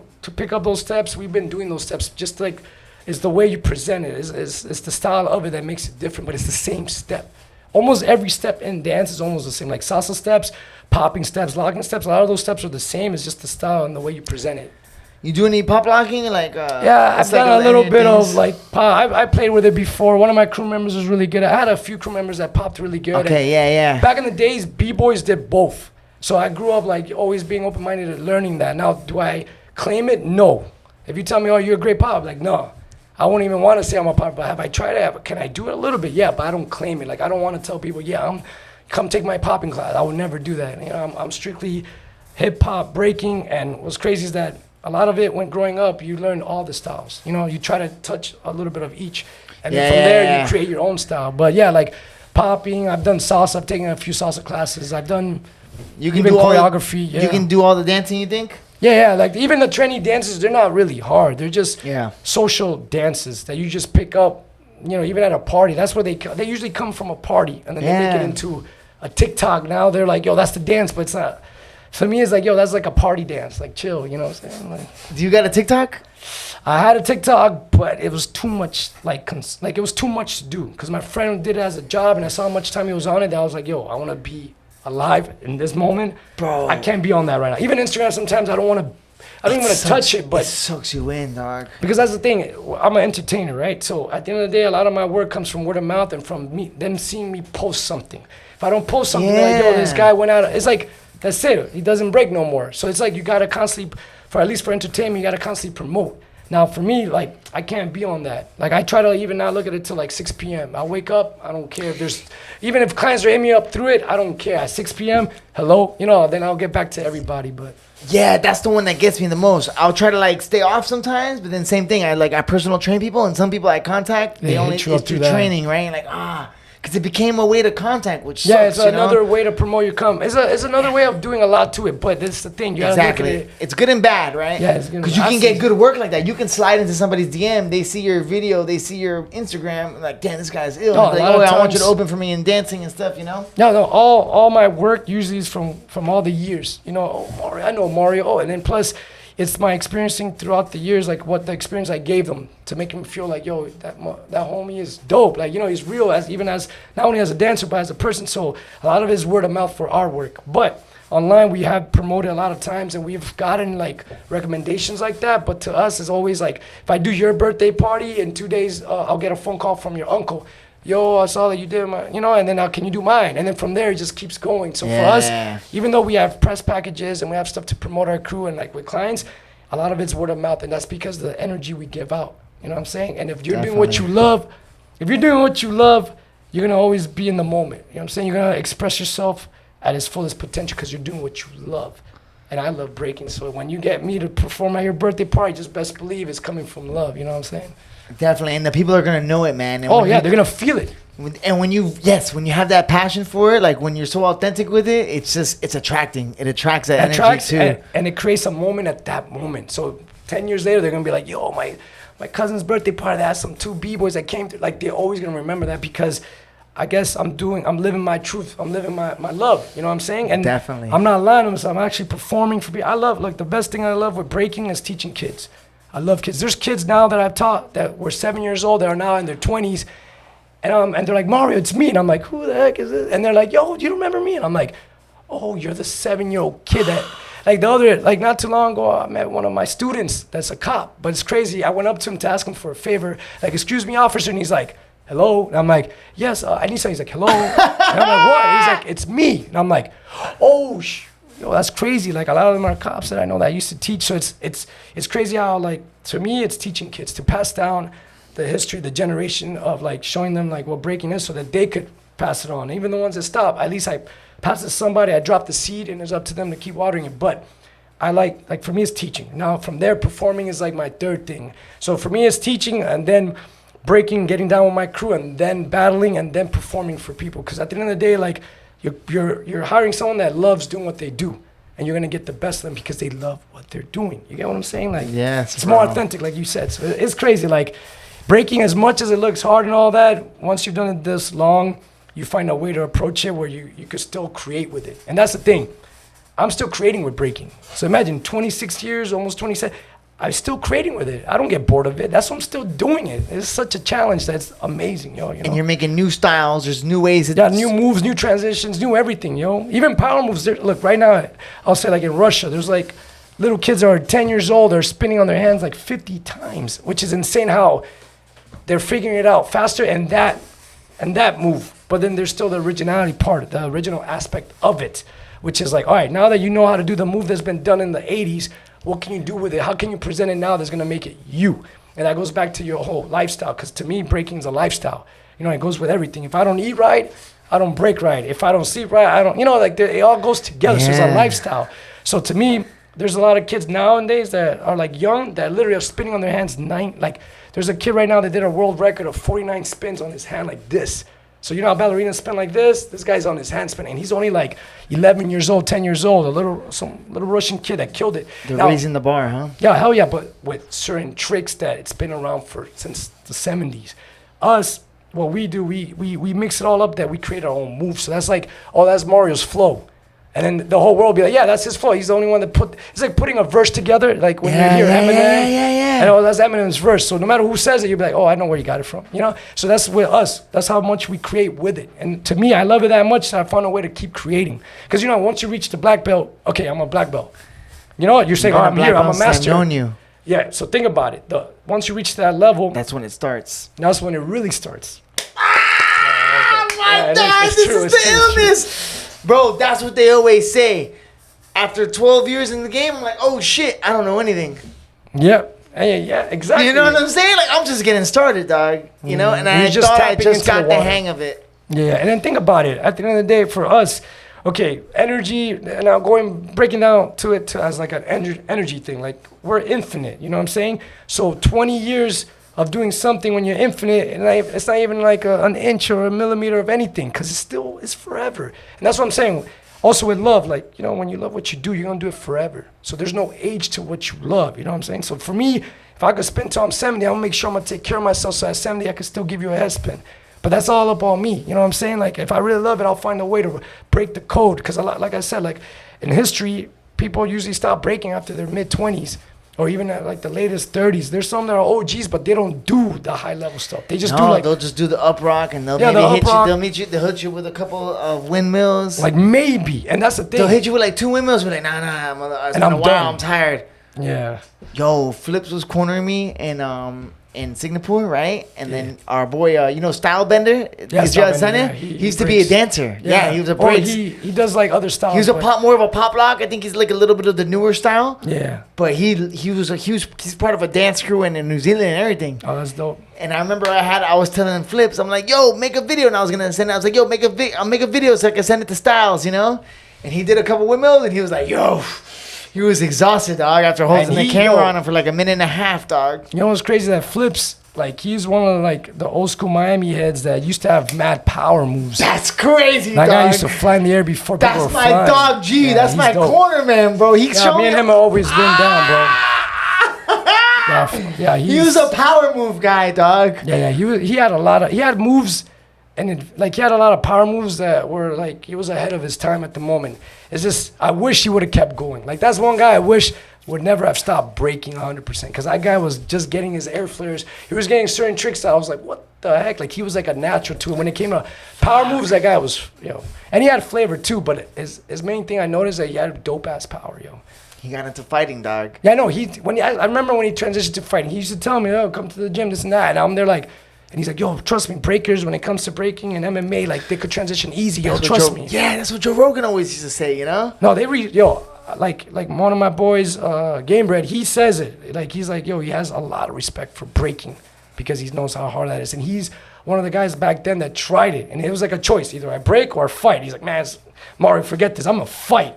So it's crazy. And he's doing his thing. But what I'm saying is that a lot of MMA fighters, they have a lot of respect for breaking because a lot of it's groundwork. We're on our backs. We have to try to figure out how to get up with no hands at times, of one hand. You guys are going at each other in all levels. So it's like, it goes in a way. For us, it's an art. You know what I'm saying? I know you guys look at it as an art as well. If you honor it. It's an art, dog. That's just why I remember keeping up with you when I started training hard. I'm like, damn, Mario, I remember talking to you before when I was living in Thailand. I'm like, dog, you're still with your art, bro. You're still mastering. I love it, dog. I love seeing you out there dancing, grinding. Dog, and this is the thing, I never stopped. There's a lot of, the Miami heads, if I give you, there's barely, one handful that still stayed at my age doing it. A lot of them quit. And what I mean by doing it is, not just maintaining your moves, creating, because I could maintain my moves, and that's easy. But to recreate is hard. You have to really go in and start digging again. So to me, me and one of my other guys is my crew. He's like a Miami legend. His name is B-Boy Lego. me and him, we kept creating. We didn't just stay like, all right, that's it, we made it. Now we're gonna just stick to our moves and always do it. No, we keep digging, we keep it, because when you love something that much, you'll find a way to keep growing with it. And that's the thing, like, for us, I know a lot of guys that are my age that used to break that don't really put in the work in the way they could because they're just maintaining. Some even lost the maintenance of their craft, you know what I'm saying? And right now, like, I'm still finding ways to find a new way to get into a windmill, you know, like, that's how much I love it. So I think, like, doing it is keep on creating with it. It's not just maintaining. Because I don't know how it is with martial arts, if they keep trying to find new ways or they just stick to no, man. Listen, you got guys that you got guys that you'll train, and like I know guys that have been training for a long time, and maybe they don't tap into nothing else. It's like you were saying, dog. Just like you have the 11-year-olds that are doing the 48 spins or whatever. Bro, we got like 15-year-olds that are making. Yeah, there's a guy recently that was 17 that got signed. I'm like, what the heck? That was a young kid. In the UFC, young kid, dog, that's been training since he was like 5 years old, bro. You got guys that like the Rotello brothers, and you got guys like Mikey Muchamenchi that are like, and the Danaher guys that are like, young guys that are evolving the game. Bro, the game is changing. Like the way I learned the rear naked choke just 10 years ago, it's completely different. I show a different rear naked choke now. And now that and like you were saying, bro, that's the same thing, bro. There's nothing, it's like that giving back, bro. Yeah, the giving back. The teaching, bro. And that's what I'm in the boat. And the teaching makes you better. Oh, of course. Because you got to stay up with the times. Yeah. So now that I'm like a little bit retired, but now I think like my jiu-jitsu's getting better. Because I'm like keeping up with all the jiu-jitsu videos. I'm like, oh, damn, I'm looking at this guy, Craig Jones. I'm looking at the Danaher guys. Yeah. The way they're finishing. Now leg locks is like huge. And there's like a whole new world of leg locks. Where before, we used to submit the arm bars, rear naked chokes, like the neck and the arms. And now they're attacking the legs. And there's a whole system where guys don't even attack the upper body. They'll just go for your legs. Oh, wow. Well, you can, and now, because the game is evolving so much, you got to keep up with the times. I know guys like black belts that have been training like 10, 15 years, but I know blue belts that can tap them out because they haven't been doing leg locks. Oh. So I know, imagine, dog, you've been training 20 years, and then a young kid will come in who's been training maybe a year and a half. Find another way to get you. He locks you up in your leg, and he catches you. You're like, blows your head. And then the old school guys, they can't really handle it. So they're like, nah, but that's what I mean. That's what I mean. And then they talk shit about it, like, oh, that new shit. And then they shit on it like it's whack and it's not good. But you're like, yo, but you're losing. You're losing. Now, there's the thing. Okay, look, the OG's saying things like that. I was like, all right, so you're not keeping up. That means you stop creating. You stop trying to build your craft. You're forever doing this. Exactly. As in, like, once again, if you love something you do, you forever do it. You will forever find a way to grow with it. And if you're just stuck like that, then you're the one that's going to lose to a 10-year-old kid leg locking you. You know what I'm saying? Exactly, so, bro. I watch. Times, man. I've seen some of the updates, but like I don't see too much breaking. You know what I'm saying? Only if people's like, yo, check out this battle or something like that. But I practice within my body because at the end of the day, you're your own. Like, in breaking, it's like an X-Men thing. Everybody's their own character. We're all superheroes in our own way. So you're not really supposed to take someone else's power. Yeah, like, you're not I remember you were saying that. Like, the style you get will be towards your frame and stuff, right? Yeah, towards like what you're good at. Like I seen guys that are like 250 pounds that are big that could do stuff that I can't do. But that's because he figured it out within his own weight, with his own balance. Same thing with me. Like, a lot of my stuff comes from like upper body tricks and strengths like that. And I've seen others that are like lanky but with big legs, and they still could do a lot of stuff. But so at the end, it's really on how you carry your body and finding your own balance in your weight. Because I know people tell me, oh, I feel like I'm out of shape. I'm like, yo, I could show you a 300-pound guy doing it, and then they'll be like, oh. And I seen a guy with one leg breaking, doing a backflip with one leg. So it's like, at the end of the day, like, what's the excuse? Like I said, if you love it, you're gonna do it no matter what. Now there's a guy that trains, and there's a guy who trains jiu-jitsu in this gym, Altos. He has no arms and no legs. Wait, he's what? A fucking Say beast. that again. He has no arms and no legs, and he climbed Mount Everest, dog. No. He's like, he fucking has like nubs, you know. It's not like he doesn't have none, but it's like very limited, bro. He's got like, but he still could. He's like a body, bro. He's got nubs, like he's got his knees. He's got his knees, and I think up to his elbows. But you see, that's so dope that he found a way to do it, and he creates his own style with it. I heard he's a terror. Like, people tell me that, like, because he has no limbs, he's like impossible to submit, and he's mad strong. Because imagine if a guy can walk on his nubs, fucking Everest, he's got some crazy strength, dog. So his core his core is like a strength that we would never understand, you know. But you see what I mean? He figured it out. There's no like you were saying. Yeah, for sure. I know an MMA fighter that has that fought with a half arm. Yeah, I've seen. I think I've seen that guy. He tapped out my boy with a heel hook. Wow, it's crazy. I trained with him here in Miami. But he's a fucking guy who's like a high level wrestler. So it's like the limitations that you have. There's no is the ones you put on yourself. Yeah. Exactly, dog. There's no limit. Especially okay, look. There's no limit, dog. If you, like I said, but that's when you really honor your craft. You really dig in. You really find out why you're doing it, like why you love it, and then you find ways to do it. You get it done, and you never find an excuse. And I think like when the OGs start complaining, it's because they quit. So now they're finding a way to still like substitute the stuff that they didn't want, the hard work, by just talking. And at the end of the day, you know, talking could get you so much, but it's really the leg work at the end. So to me, like I didn't stop. I was like, why am I gonna stop? I feel great. And then now I'm eating better. I feel even better. People are like, yo, what the heck's going on with you? Because a lot of them, the guys my age, a lot of them that are 38 are. They're already telling you, oh, I'm getting old. No, they just don't dance no more. They haven't danced in years. And I'm like, yo, what the heck? Like when I do these birthday parties, these private events and all these corporate events, a lot of them are like, I used to break. And I'm like, yo, I've been in Miami breaking representing since 96. I've never seen you once. The dude's like, no, I braked at the Hot Wheels. I'm like, dude, I was there. And they're like, and then they looked at me like, oh man, I can't bullshit you. I'm like, no, dog, it's okay. Like you probably did try it, but don't act like you were like an OG like that. And a lot of them always tell me like, yeah, I used to break. I'm like, how old are you? 35. I'm like, dude, I'm 38. My boy's 41. What are you telling me right now? You know, and my boy that's actually older, he did one of the hardest moves in the world, which is called like an air flare. That was like a move that became a hit. Yeah. And at 38, he learned it. Or 37, he learned that move. Like he learned it. And he was already breaking for a while? Yeah, he's been breaking since 94. But so that guy he had a breakthrough, or what do you think his body, or like, what do you think the breakthrough was?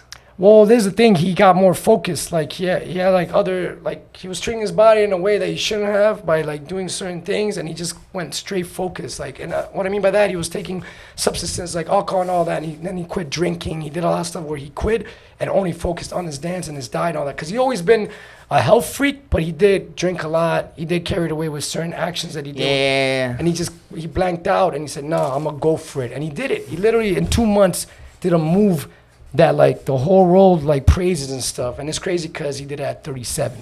A lot of 37-year-olds don't even bother to stand on their hands or like even do a b-boy pose because like, yo, I don't want to get into that. You know what I'm saying? Yeah, bro.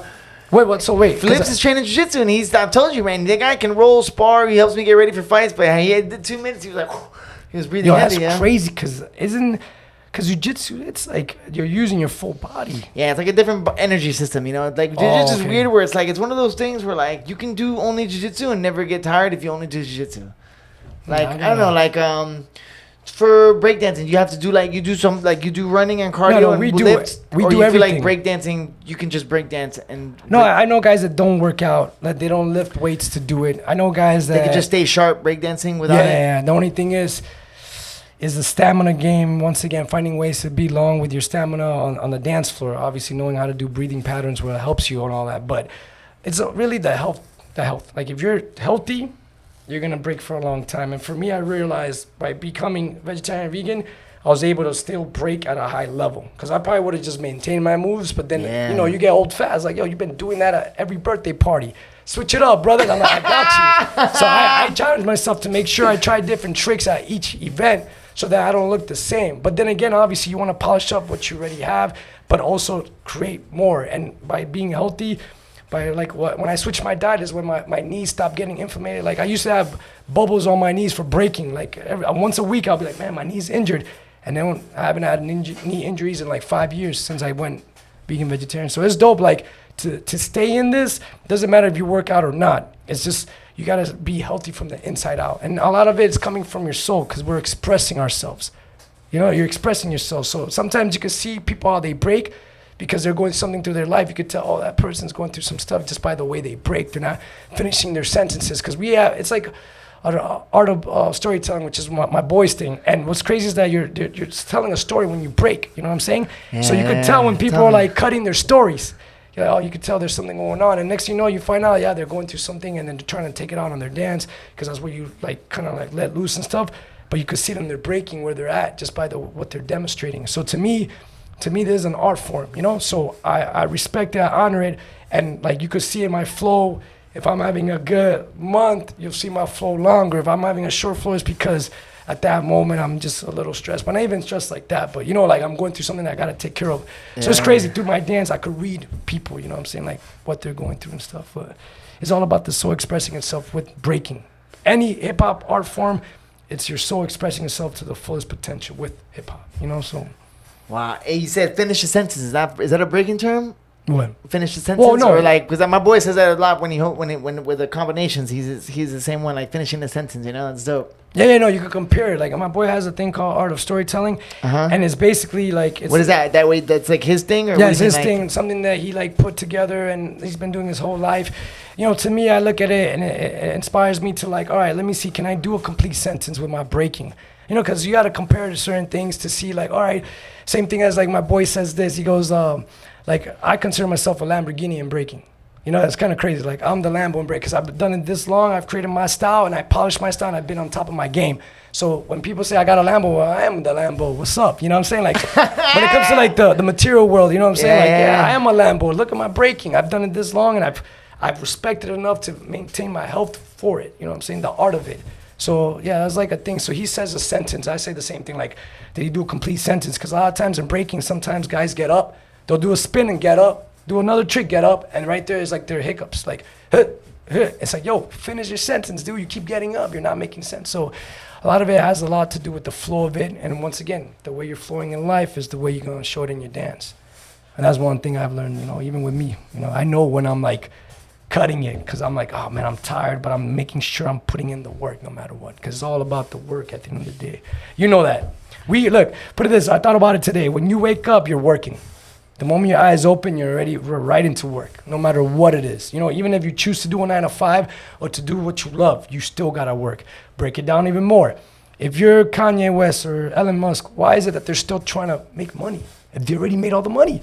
So it shows you like in this world that we live in, we gotta constantly keep working. So the moment I wake up, that's the lifestyle. Boom, breaking or whatever it is that I'm doing. You know what I'm saying? Like, it's full time, brother. And it's the best life, right? Well, how lucky do you feel like you are that you found your passion at such a young age and you've been able to like still walk do this? it. It's like I feel like you've been walking this righteous path. Like you've always known your route. Since well, high yeah, school, I felt like I got chosen to do this because I love it that much.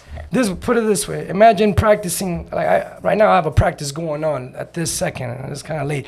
And I go there, and I'm there till 1 a.m. spinning on my head. So there's 3 hours. Then I have to wake up at 6 and take care of other responsibilities. But what I'm trying to say is that I love it that much, but there's no excuse to it.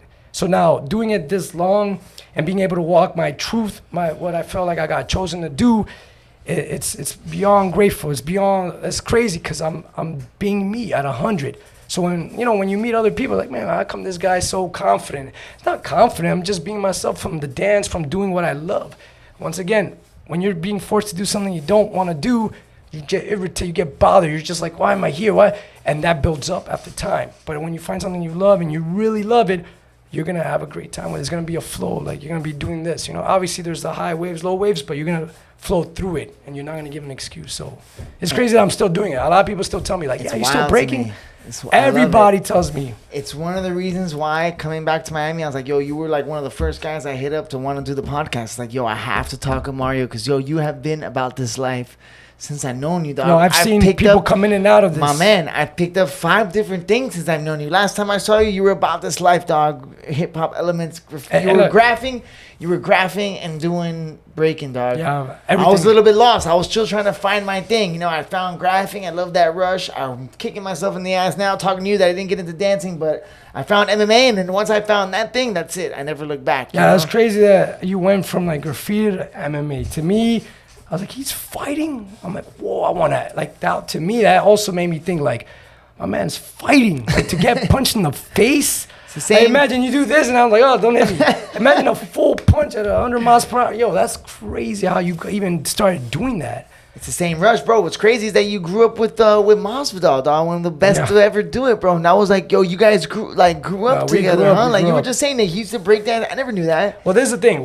I went to his house. I think he was with his aunt or something like that. Whatever. Right there in Kendo. And he's like, yo, teach me how to break. And I'm like, yeah, sure, I got you. That week of me trying to show him, he got irritated because he wasn't getting the moves. But I told him, yo, dog, these moves don't come easy. Even me, I'm still learning the moves. And he's like, yeah, but come on, man, I want to learn how to spin. I'm like, yo, chill. He was so like, And at the end of the week, he's like, yo, forget it. I'm gonna stick to fighting. And I'm like, dude, it's only been a week. Like, yo, he gave up. And I'm like, yo, and he's like, nah, it's all good. And he wanted to break so bad. And I was like, I got you. And I was sharing whatever I knew at the time. And homeboy couldn't just wait. I'm like, yo, it's been 1 week, dude, let's just do it. And he's like, nah, I'm gonna stick to fighting. Don't worry about it. You could be the breaker, I'll be the fighter. I'm like, all right, cool. It worked out. And it worked out. Hey, you're both, he's still fighting at the highest level. I give him props. He like switched the his whole fucking game. king of Miami, dog. You know what's crazy about made it. We're saying no, like he came from a rough growing up. Yeah, he didn't have like no money. Like we helped him at a time. There was a time where me and my family helped him, especially him.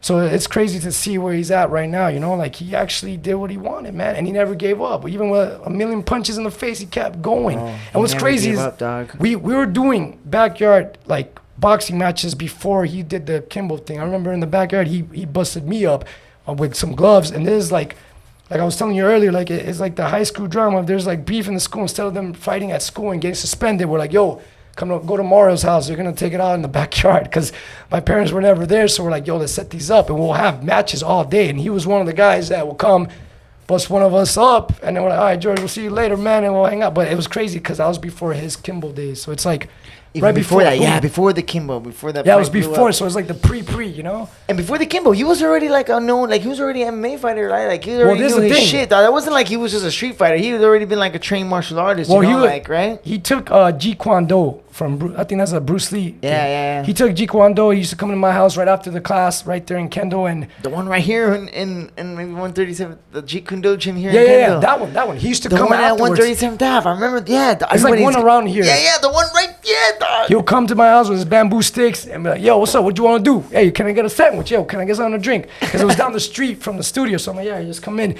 And what's crazy is that he started there and he started right fighting. On 127 at your parents' crib, right? Yeah, 127. Yeah. And what's crazy is that, like, from back then, he told him he wanted to fight. So he's like, yo, Mario, let's go to different schools and see what we could do. And I knew a lot of people from my dancing, my sister too. So I'll literally try to get him matches in different neighborhoods. This is before Kimbo. I was already getting him to match up against somebody from Varela, somebody from the hammocks, like from different places. And he beat up a lot of my older friends when I would match him up. He fought like a kickboxer, like at 14. And the kickboxer already thought, yo, because I'm 18, I'm going to mess this little kid up. George got him so bad. He had like an 8-hit combo on his face in the parking lot of the hammock. I remember it was in the hammocks across the shopping center. We did a match. It was my boy that was a senior, and this kid was like 8th grade. He's like, bro, I'll beat up that little kid. I'm 18. You know how it is, the age thing. Yo, George gave him like a video game combo when it's like, and the kids just going like this. To me, I was like, yo, George. And then we had to stop the fight. We filmed that. We had that on recording, but the kid took the tape and disappeared. And he didn't want nobody to see that he got beat up by a little kid. Damn, what kind of video were you guys recording on? Like old school VHS? Like VHS, somebody had a thing. So I wonder who even had recorders back. Well, back then, people used to record skateboarding too. Remember, like the skateboarding kids used to record. So I guess people were old school, dog. You know? No, we had my boy had a camera, and I was like, yo, I want to catch him fighting. We even have some of those fights. I just have to get him onto like the computer of him fighting at the age 16, 15, like in the backyard, in my grandma's backyard. So it's crazy. He was meant to do that, like for sure. Because he never, look, there's the thing. Him going through his journey, he never found an excuse. Even if he had to sleep in the car, sleep under the gym, whatever it is, he still kept doing it, no matter the struggle of it. That's how you know you really love something, that you're willing to put in, go through that to be where you're at the moment. And to me, same thing. Like, I could have quit a long time ago when my arm started working. There's a moment in my life where 2 months I couldn't lift my arm out of nowhere because I jumped on my head. I did a trick where I landed on my head, my spine went, it's like a tingling feeling. And then the next day I wake up and this arm is just there. And I'm there like, yo, what the heck? And I didn't have feeling in my arm for like 2 months. It was crazy. And I was like, I'm gonna figure this out. And I was on tour at that time, and I literally created moves with one arm, performing in front of thousands of people, like not caring, like, yo, even though this arm might be messed up, they didn't know, no one knew. It was, I knew. Obviously, it healed up, obviously, but it's crazy I figured it out. Because if I could have been like, oh, that's the excuse, it's time for me to retire, it's time for me to give this up. And this was like 5 years ago when my arm went through this incident. So I was like, you know what? It's time for me to give. No, I found a way to still do it, which I found more moves doing it on my right side or my left side. So, you know, when you love it, you figure it out. And I feel like George himself, Masvidal, he ended up, well, I call him I call him Karate George. That's Karate George to me. Bro. Yeah, I remember they used to talk about him like a thing of legend when we were in high school, dog. Back in the day. No, because he was messing so up. they used to call him Karate George, right? Yeah, my boy Nick and Tenzo. He's the one that gave him. I remember. I think it was him that goes, "Oh, Karate George," because we all had nicknames, and he had that. He ended up giving him that nickname. So to me, it's like I know him from that time, and it's crazy because he, with all his struggles, what he's been through, he still figured it out. And he still kept doing what he loved. That's why I'll give you an example. If a girl goes, "Oh, what's your longest relationship?" I'm like, "Oh, what's my longest relationship?" "Okay, I've been breaking for 26 years. So she's like, "Wait, what do you mean?" I'm like, "I could commit for 26 years if I'm still here." You know what I'm saying? Like when they ask me, "What's your longest relationship?" I don't just say, "Oh, my girl." No, my relationship is 26 years in breaking, in hip hop, or whatever you want to call it. You know what I'm saying? So it's pretty, no, if I say hip hop, I remember in 5th grade already into hip hop, so I'll even say 28 years in hip hop. Breaking 26 years or whatever you want to call it. But it's crazy when they ask me what's my longest relationship, that's what I usually say. I go into what I've been doing this whole time, something that I love, you know. But yeah, man, and I'm glad that you're at least, you know, you're making moves too, bro. You came back and boom, right into it. Yeah. That's dope. I'm not gonna lie. I'm like, yo, when I saw you doing stand-up, I'm like, what the heck is he doing? Yo. You already know I'm on to the next one, baby. Yo, I saw you. It's funny, dog. That rush. Dope. It's the same rush, bro. Going on stage, it's the same rush from fighting. It's the same rush from bombing, dog. You know. So let me ask you this: when you started doing stand-up, it's because of the same rush because you're put in front of a crowd that you don't know what type of reaction you were gonna get. Like what was okay? Besides the adrenaline rush, when you finally were up there your first time. Were you like, all right, this is the rush I get from about to fight or about to go bombing or whatever? Is that the feeling you got right away? That's for sure. Number one, the feeling. And the reason why I did it is because my boys in Thailand, and like I used to make people crack up all the time, dog. And like, yo, I remember I was asking you before, I was like, yo, I don't know if I told you before you knew me, like when we used to chill back in the day, bombing and stuff, if I told you I was going to be a comedian, that would have made more sense than being a fighter, you know? So like, I feel like... Yeah. So I get like that's always been. I've always had that same. Like we were saying, bro. I've always had that same energy, you know, like very excited, dog, and like passionate, you know. Yeah, because I noticed you came back and then you started doing stand up, and I'm like, wait, has he done stand up before? Like I started thinking in my head, like, but then that's something I could picture you doing because of your energy, how you know. And I was like, wait, he's doing it. And then some of the jokes I've heard already, I was like, yo, it's not just you trying to be a comedian. It's like, it's just you're saying stuff that is funny, you know. Yeah. So I was like, yo, he's doing it. And then you did the podcast, so I'm like, yo, my dog, it's just working, and it's dope, man. You're finding things that you love, and you want to explore into it. So to me, you're growing somehow, even if it's a new element, you know? Exactly, brother. Like it all, like we said, man, it all works in with each other, bro. It's all led to these things, man. Like, do you feel like it's like it's from like your character just opening up more? For sure. And then you, boom, you do something that you could relate to it, and then boom, it just embraces you more. It makes you become who you are more. Is it that? Do you think that? What do you mean, like in like for comedy or like for all of it? All of it you do with like, fighting, now the podcast, the comedy. Like you feel like it's just you opening up more, and there's other elements in you that you have to offer. Yeah, because you're just opening up more. For sure. Well, like all right, the fighting happened, and then like, bro, I'm not gonna lie. When I got into the gym, bro, for the first day, because I've always had that same energy and like. Dog, the way we were pretty committed about bombing. You know what I'm saying? Dog. Like about graffiti, bro. Like, color coordinated, dog. All of our, like, I'm going to post all of our, when we're talking some of these things, I'm going to post these photos on the video, dog. Like, we were about that life, bro. We were putting in work, scouting, like, dog. So I've always had that, like, that dog in me, you know, like that, like, that go-getter. That hustle. Yeah, the go-getter, dog. But, bro, when I went to that fighting gym, man, the first day I went to class, and then, like, just the ambiance of the way the gym smelled and everything, I was like, oh my God! It's like I felt like this is what I've been looking for my whole life, you know.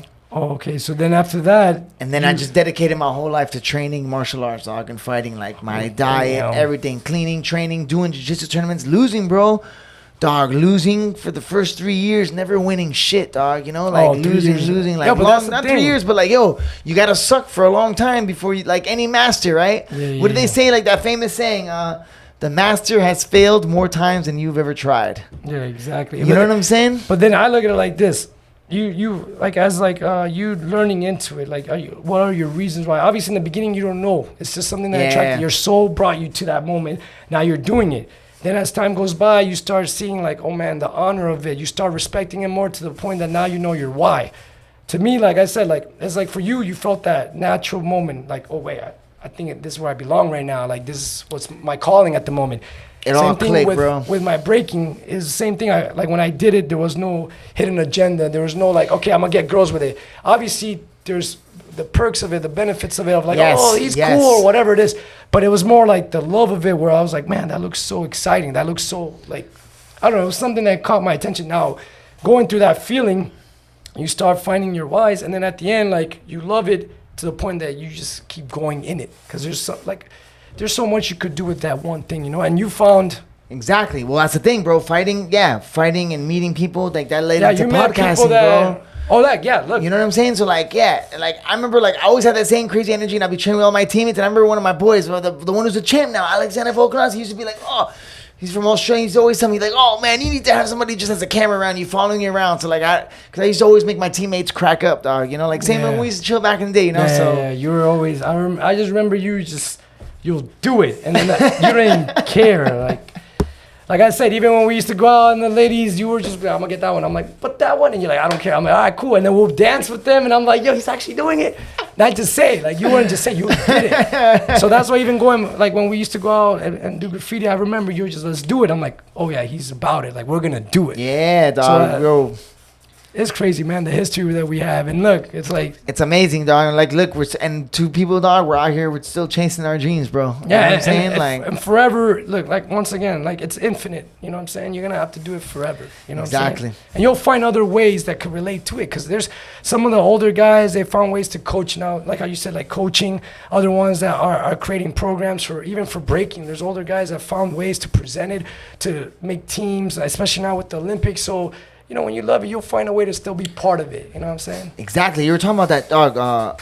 Now that I'm done fighting, even if I'm done fighting, I'm gonna teach forever, bro. And I think I'm. So that means you're not done. I'm not. Nah. And I'm gonna be a martial artist for the rest of my life, man. And like, yo, I'll tell you what, I'm a way better teacher than. And I don't want to admit this, and I didn't want to admit this a long time ago, and I kind of always knew this.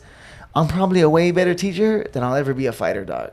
Okay, so now that you know what I'm saying. So dancing, like, I definitely found my. You know what I mean. And then now, and honestly, teaching helps me with comedy, because when I go to class, I just try to make my students laugh, dog. Not only that, you know what I'm saying? You build with them, so you get more, I guess you can confianza. You get more confident, and then when I'm with them and I feel good and I get that good energy, just like with you, like when I'm with my boys, that's when I'm even more funny and like I can really be myself. And when I can be myself, that's what I'm trying to do now on stage, bro. Like, cause they will, like, you can't fight forever, man. Like, it's I know. a short clock, and then like we were saying before, bro, if my body can do it, I'll do it. But if I'm getting knocked out and shit, and I'm slurring my words and the CT, then I gotta stop. You know, look at my face, dog. I was like, all right, yeah, you know. But the teaching and training, I'm gonna do forever, dog. And but now doing comedy, it's like it's crazy. It's like, oh my god, it's another feeling. I love comedy. Yo, but it's a grind, dog. Now I gotta be like, yo, are you ready to be a wipe? Like, I'm like, damn, are you ready to do it all over again? Like, a whole new world, bro. Like, I'm only a year in, so imagine how you were when you were breakdancing after a year. Yeah. You might have thought you were nice to people who didn't breakdance, right? Yeah. So that's how I am in comedy. I'm like, damn, dog, I was just here 13 years ago for MMA. Yeah, so you're and I was like 21, 22, you know? Yeah. Now I'm like 30, 35, turning 36, and I'm about to do the reset. So, okay, let me ask you this. Doing the reset, is because you feel like at this moment, this what makes you really enjoy yourself? Yeah, that's what I was going to tell you. So remember when I was living in Thailand? Yeah. One of the reasons why I moved to Miami is to do comedy. Oh, so you already so remember had that in your head. Yeah, and I was writing jokes for a year in Bangkok. So I was living in Thailand, and then I moved to Bangkok. I was like in the island part where like Fighter Island, where all like the best fighters in the world live and train. And then I was there, and I was doing really good there, bro. Oh, man, I had a kids class, like Bulletproof Badgers. I had my little kids program that I was growing on the side. Oh, that's dope. I was selling shirts. You know what I'm saying? I had my students. I had a lot of good things going. But I knew I wanted to do comedy, bro. And I've been writing jokes. It's been in your heart already. It's been in my heart, dog. And remember back in the day when I was like in NA and I used to be like in those programs? Yeah. I used to always do public speaking. And I was actually really good at that back in the day. Like I used to go to these meetings and like talk to these kids in rehabs and stuff like that. But I was kind of like my thing. I would go there and I'd be like, I'll talk for like an hour and a half. I would just experience like my experience, strength, and hope, you know? Yeah. So making people laugh has been like something that really turn around, especially training, bro. Like, it's one of the reasons why people always ask me to corner them. It's like they wanted me to like go there with them to fight, because like I'll make them laugh fight week, like ease it off. You know what I'm saying? Yeah, they could feel good. Yo, no, exactly. It's the energy that you carry, that you share, that makes people comfortable. Where they're like, yo, I want him next to me. Exactly. So it kind of all intertwines, bro. You know. So from fighting, it's kind of crazy. I got this fucked up my face now and shit. But then I go on stage. But bro, when I go on stage now, I'm just gonna talk about when I go on stage. My goal is now just to tell people all about the crazy life I had, dog. You know what I'm saying? Yeah, I've heard some of your jokes. Yeah. Oh, like you were saying, yeah. So since I moved to Miami, brother, like that's been my thing. I've been training. Like I'm still a brown belt because I got a little bit slowed down because my coach Enrico, I've been away from him for like 5 years living in Asia, you know. So moving back to Miami, I need to I want to get my black belt in jiu-jitsu, like finish the sentence on that part, you know, like. Yeah. Because I've been doing it for almost 15 years now, you know? Yeah, so I'm definitely already a black belt. You need to get the, you know? Yeah, the official stamp. And then my goal was to do comedy, bro. And then, I fell off on the podcast, but we started the podcast a long time ago. So you started a while back? Bro, we had this podcast. Yeah, we're on 52 now. Yeah, when you said 52, I'm like, wait, hold up. Oh, yeah. So I had the thing is, I did it with my roommate in Thailand, my best friend, JP, who I'm going to be his best man. Shout out to JP. He's getting married, and I'm going to be his best man now. We used to do the podcast back then, dog, and we picked up a lot of steam. And then, but then when I moved away from Thailand, we lived together, so we had like a little room like this that we would do it. Like a constant flow with it. Yeah, and he was my guy. He was the editor guy. He was the computer audio guy. I was just the fucking character, bro. I was just the energy. You feel me? Like I would be the guy on the camera, but once the cameras were off, he was the one doing all the work, bro. And I never even realized how much work it was. No. That's why, and that's the thing. Like, you knew your role, you knew his role. Exactly. And the flow came together where it was, like, smooth, or, you know, it worked out. But wait, so, man, 52, number 52. I'm not gonna lie, I thought this was going to be, like, the 8th one. Exactly. No, or 9th one. I'm like, yo, and it was dope. But I didn't know you had 52. That was dope. Yeah, so we had, like, 48 episodes. And then when I moved to Miami, bro, and I fell off of it, I was living in Miami for almost a year. But I've been fucking not bullshitting. I've been doing comedy every night, dog. I go out like you. Yeah. I'm going to go to the Roots, by the way. I know we want to talk about that. Yeah, there's the next 3 weeks. So we're going to be hosting tomorrow. The following I'm going to be there tomorrow, dog. For sure. Yo, you said you can name me some time. I'm going to go there tomorrow because I got a showcase on Thursday, so I got to prepare. All right. You want to, we'll talk about it after. Yeah. I got you. But, fuck, I forgot what we were saying. Oh, the comedy thing. The podcast. You know what's crazy? You know what? I'm glad you asked me about this. I stopped for a year. But then my boy Chris Cilio, I did his podcast, a blind comedian, and just like you were talking about before, how like, yo, with the one arm and like you can find a way when you find your passion. Bro, this guy's fucking blind. He had me go to his house and he did everything, bro. He was doing the edit. He put the podcast together. Oh, wow. Then like a week or 2 weeks later, my fucking best friend passed away. Oh, sorry. Yeah, no worries, dog. My best friend Luke Adams passed away from cancer that he's been fighting this battle for like 3 years now. Yeah. And bro, when he passed away, because like I've been making all these excuses. I was like, yeah, I'm gonna make the podcast, but I was like, oh, I'll do it when I got a studio, when I have a proper office. And then, bro, when he died, that shit kind of lit a fire under my ass. Where I was you know what, bro? He's the same age as me, dog. You know what I'm saying? Like, yo, he was 35 years old, man, and he's my birthday's in November. His birthday's in September. We're like my best friend overseas. You know, like this guy was like my. Fuck, we lived together in the gym. We were living that grind, that life, dog. When I moved to Singapore, we were living in the gym together, so it kind of broke my heart, you know, when he passed away. That's why I put all these pictures. That's my boy Luke right there, you know. Oh, okay. So I got that picture there. Like, yo, all my biggest moments in life, he's been there for. You know, he's in that picture over there. So when he passed away, I was like, that's it. I got on the podcast again. And ever since he passed away, I haven't stopped. I've done an episode every week for the last, I think it's like now, but like, yeah, it is. You're my 8th episode since. Something like that, right? Yeah, dog. So in Miami, crazy. It's been 8 episodes in a row. And I've been like, fuck it, dog. I'm going to get the people I want to talk to. And then I'm learning how to do the editing and shit. So it's like learning a new language. I love it, dog, you know? It's a whole new thing, bro. And you love it. So that's the thing. You love it. That's what you're doing. No matter if you have to relearn a lot of new things. And I feel like same thing, like we get to a certain age, like, okay, what is that we want right now? What is that we want to do in life? Are we living our life? Are we living our truth? Are we walking our path? Are we walking the love that we always talk about? Obviously, it took that little moment. Maybe that moment happened to lit that fire. Maybe it's just his energy coming to you like, yo, come on. You're amazing. Do it, do it, do it. So I feel like the excuses, they like when you know this is real, when you realize you're living in real life, you know, there's no excuses. You got to do it regardless. You know what I'm saying? And especially you have to do it no matter what. You know, you're gonna have to do it no matter what. And what I mean by doing what is like you're gonna have to figure out how to work, how to do this, how to do that, how to maintain. All that comes in how do you want to do it? Do you want to do it in something that you hate, something that you don't like, or something that you love? And you found the way to bring it back, which I give you props on that you brought it back. You could have been, I'm good with those episodes. And instead you're like, no, I'm gonna find a way to do this even if it's by myself. And look, you had a guy that was blind showing you how to do it. Yeah, exactly, dog. You know what I'm saying? So, but now I'm excited because I'm back. Yeah, and I'm back in Miami, bro. And now I just want to have my peoples that I grew up with in Miami, dog. Have them on the podcast, share these experiences, you know? Yeah. And dog, that's another thing. I was living overseas, bro, and I'm teaching kids. And this is what I want to. Oh, and you're teaching kids now too, bro. Like you said, man, that's the best. Yo, you can't keep what you have unless you give it away. There's a thing. This is young energy that's innocent. They're the truest, bro. No, they'll tell you the truth.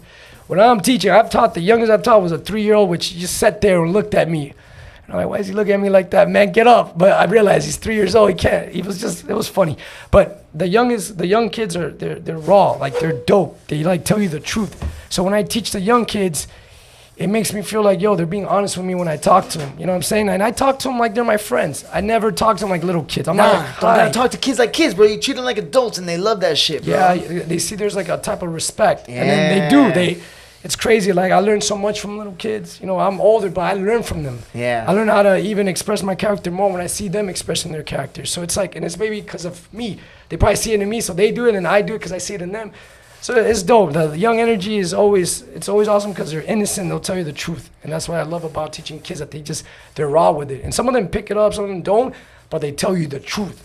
Yeah, man, for sure, for sure. As we get older, even me teaching older, I love teaching everybody. But the older ones, they'll find a way like, no. These kids will fall on their face. These kids will fall on their face. They'll get back. Oh, like, what happened? The older ones will be like, oh, I'll never come back. Yeah, like the older ones will fall on their face, they'll never come back. But the ones that are young, they fall on their face, they get back up, like, all right, let's do it again. I'm like, oh, okay, let's go. Yeah, they get the wounds, the battle scars. They'll heal quick, you know. They boom, and then they ain't gotta worry about it. And they don't have all that craziness, bro. All that stress of life, dog. They don't have all those bills, all those barriers. Yeah, those barriers, dog. Those things that. You know, because like the longer you go, the more barriers you get put on yourself that you don't even know that whether society puts it on you. You know what I'm saying? Like the news, the programming that they do. The programming, my man. And yo, you've stayed out of the matrix since I've known you, dog. I jumped out at 22. Yeah. Where I was able to find like this. Because I found it, bro. You got in life, and this is what I tell any kid: you gotta just find your passion, bro. I don't give a like you were saying. I don't give a fuck if you love cleaning shoes, bro. If you love that shit, go clean shoes, dog. To the fullest potential. You don't gotta do what they think you gotta, and maybe what you want to do is uncomfortable and uneasy. They don't gotta understand, bro. If you love that shit, that's what you gotta find the thing you love. And of course, it sounds so stupid, and I'm sure, and if you're like a 15-year-old, he'll be like, but bro, when they're 30, they're gonna be like, oh shit, those guys were right, dog, you know? Yeah, like at the end, if you love cleaning shoes, if you love cleaning windows, you're doing what you love. That's what's gonna make you happy. But not make you happy as an emotion, temporary emotion. I'm talking about that joy that you find in it, where it's gonna be no matter if you're tired, you're like, I'll clean it because that's what you love. You know what I'm saying? And the people who you do it for are gonna get inspired. Are gonna be just like you were saying, exactly. Just like Joe Rogan always says that he loves having people that are passionate about whatever they do. He'll have guys on his podcast that will do some random thing. And you'll be like, I'm listening to this guy who's a robotics. I don't like robotics, but then when you hear the guy talk about it, you're like, damn, that shit makes me want to do robotics, you know? Yeah. Like when you're talking about breakdancing right now and I'm hearing you, bro, I'm just like fucking like, oh my God, I want to go learn how to do headspins right now, you know? But that's and I never even thought about it, just like because watching your desire for it, bro. It's like, it's inspiring, dog, for sure, man. And I feel like if everybody will do what they love, we'll be at peace. Why do you think there's so much craziness going on? There's even like, I'd be seeing some crazy stuff where like a baby, or not even a baby, like a young kid hurting their mom or committing crimes like that within their own family. I'm here like, man, I bet you if everybody did what they love, we'll be at peace. We'll be together because we're doing what we're supposed to be doing. Pursuing your personal legend, yo. Yeah. And what you were put on this earth to do, dog. The thing that, like you said, when you wake up, there's nothing better in the morning than waking up with a purpose, right? Like when you wake up and you're like, and I feel bad, dog. There's a lot of people that don't have that, man. There are a lot of people that didn't get lucky. Like, bro, it took me a lot of tries, man. Listen, the graffiti fucking like was a moment that opened eyes for you. It was open eyes, but we were kind of crazy. I wasn't an artist, you know what I'm saying? So it didn't really, but like But it led me to like I had to try like bro after graffiti. I wanted to be a professional poker for like 2 years. You know that shit kicked my ass. You know, went bust like 25 times. You know, and then like it took a bunch of different things. Then you find your thing. You know, and like I had to try a bunch of different things. But I don't have regrets for the things that I tried and didn't do. It made you who you are. Because I got experience. Exactly, bro. I got this, bro. I still got the flicks. You know, like I got the experience, but. I got lucky that I was able to find it that, like, bro, some people, they get a job and then they just start working that job. And what do you think after 30 years being in a marriage, doing a job they didn't want to, the marriage just falls apart because they're doing something they don't, put it this way, that means they're being in denial every single day. That means they're lying to themselves every single day. They're facing themselves in the mirror knowing that they hate their job, so they're going and they're just like, oh, so then that stress comes home and then it hits the wife. And then next you know it, that's not the woman they want to be with. They just did because it was financially a good choice. So now you start breaking it down. It's like, wait, where are you moving from? Are you moving from fear or from love? A lot of times I met people that move out of fear. Bro. And that's not a good way to move from. If that's the beginning, that's how it's going to end. If you move from love, it's going to end with love. That means you're going to be at peace. So to me, I've noticed, I've seen it. That's what a lot of them tell me. I've met millionaires that tell me, yo, I wish I could do what you do.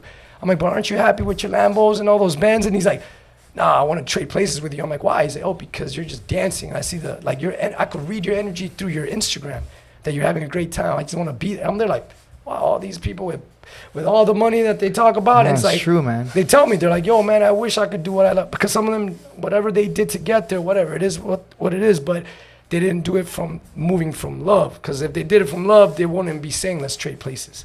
They'll be, if anything, telling me, yo. Doing what they love. Yeah. If they did it from love, they'll be sharing it more instead of being like, I want to be in your spot. You know what I'm saying? Like, yeah, dog. Like, a good example, bro. You're here spitting how much break dancing, and I'm here telling you about MMA, dog. We're both sharing our love that we have for our different things, you know? Yeah, and it makes sense to me. You know what I'm saying? It's and not yeah, like, I'm not confused about, yeah.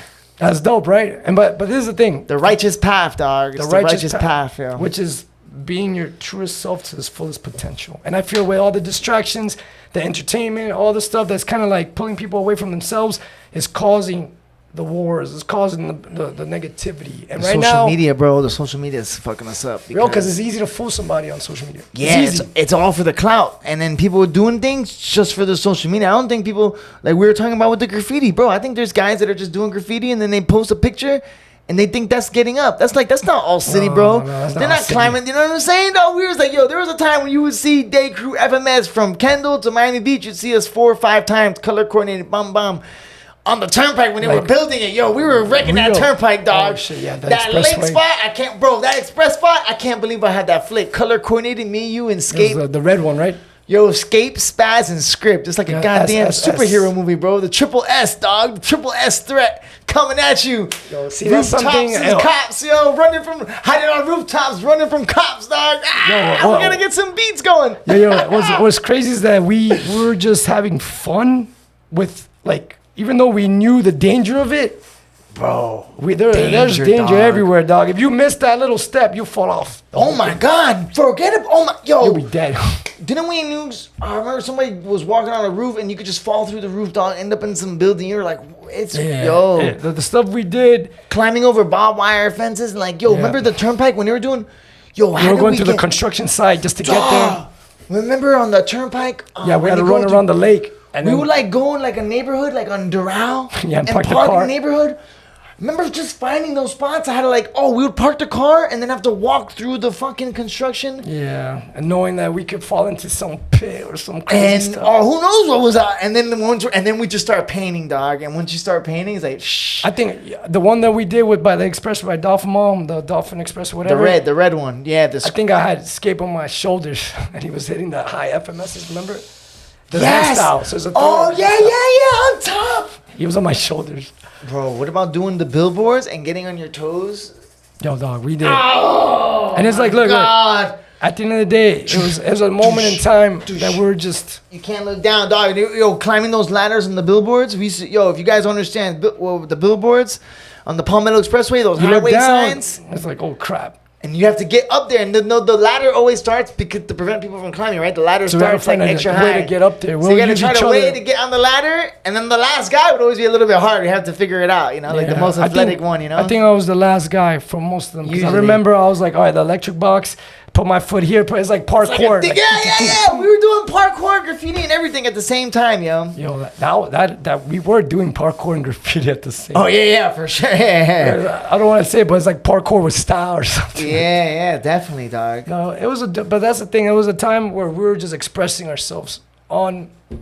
Just wild boys, dog. We threw our names through Spaz, yo. Who's not as if there was no better way to describe me than Spaz, dog. Yo, Spaz. And what's crazy is that I've never met no other Spaz. Fuck, You're the only Spaz I know.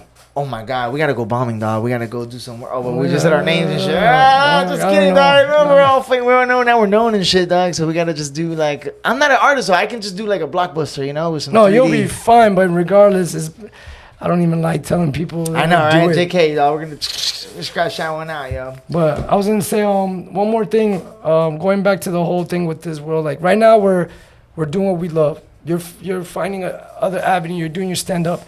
To me, obviously that's inspiring because you didn't stop your flow. Like you still found a way to still get that energy out. Yeah, something different for sure. And to me that's crazy because I also thought about one time being a stand. I want to do stand up. Like I liked it. Let's go. I've done it. I made it like. Whatever. Everywhere I always go, I always try and like I just make people laugh. You're an MC too, dog. Yo, And you get on the microphone at the Roots. You ever do any jokes at Roots when you MC? Well, with Roots, it's a little different, but yeah, I've done a little MC like that too, like freestyling, and even if I want to, I do have my jokes, but I never wrote it down to that level where you started getting it down like that. Because I know you got to remember it, and then the delivery. If you don't do the delivery right, it might come out wrong, and then you get that feeling where everybody's like, "Trust me." Same thing as breaking. You have to know how to deliver too at the right time with the right beat, with the right music. If the guy just came at me with a head slide into a backflip, I need to know how to respond to that to take his energy and then shoot it back at him. So now the crowd's on my side. So it goes both ways, man. If you don't deliver it right at the right time, then it becomes like, oh, was that supposed to be fun? You know, so a lot of it's timing. I know timing is very important, but then that's going back to being in the present. If you're in the present, you're always on time. We're dropping heaters tonight. Hey, and then like, yo, and fighting too, dog. Timing is everything. That 1 second of you blinking. And timing is everything. Like, yo, a guy can be faster than you. The guy can be stronger than you. But if you have that timing down, and you just know when to put that right spot. You have to read the situation and be in the situation, be in the moment, and then you're like, oh, I could read this now. Catch him. Exactly, dog. So sometimes in a lot of like in fighting, like you can see, right, like random punches and knockouts, and then like the guy wins, or maybe the guy winning the whole fight, and then just that one boom. That one kick to the head. You know what I mean? That one flying knee, change your life forever, dog. Fastest record KO in UFC history, dog. Yeah, I know. Remember that shit? Yeah, and that's your fucking homie, dog. You can't. That's amazing, I congratulate the man because I've seen him. I used to let him borrow my clothes in middle school just so he could look, to have more clothes to wear. You know what I'm saying? And my man came up, so I gotta give him mad props. Like he figured it out. Now there's the thing.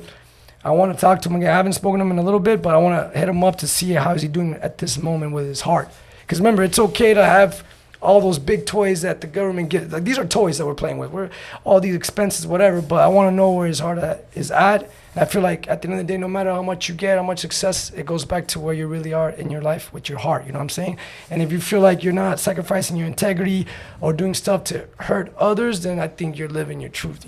But I want to know. I want to talk to him to see where he's at because I was talking to him every day, and then he went and started traveling. I think he went to Egypt or something, and he went to Mexico. Oh, word?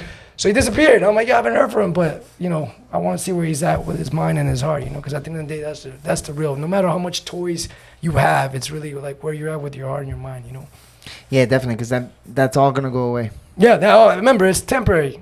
Remember, there's temporary, like bro. emotions at a moment you're happy, moment you're sad. So it's temporary, but then joy, true joy, which is your passion, what you love, everything, it's forever. So you're gonna love it forever, no matter what time of the day, no matter what time of the month or what season. You're gonna be like, yeah, I want to break. Like for me, I figured out my passion, so I love it and what it comes with. And I like going back to the hidden agendas. Like I don't have no hidden agenda of like, all right, I'm doing this because I'm gonna get paid.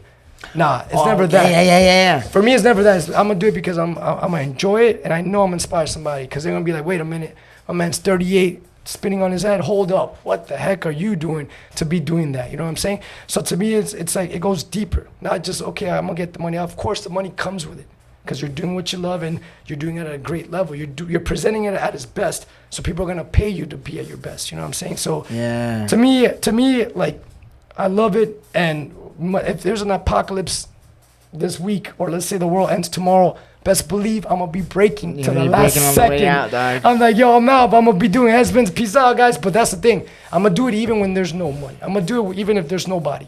And If there's I'm by nobody myself, watching. I'm still gonna be doing it because I love it that much. I found a way to love it where I've grown with it, where I'm still creating, where I'm still helping others find their passion. You know, because sometimes, yeah, you inspire people to do what they love, and that's why we're here for, to inspire each other to like keep growing in life, because we're gonna grow regardless.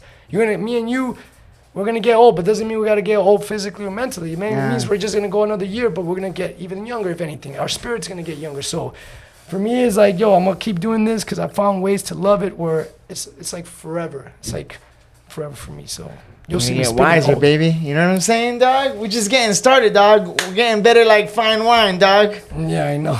We're getting better with time, baby. I love it, dog. Yo, so where are you teaching at right now? Well, Let the people know what's up. Okay, I'm at different studios right now. We have a spot called Idol, which is happening right now, Tuesdays and Thursdays. At this moment, we're training there. It's more like a iFlow practice, and then we have an open practice where we have other crews or other people just come to do their art. So at the end, it's like a little community thing.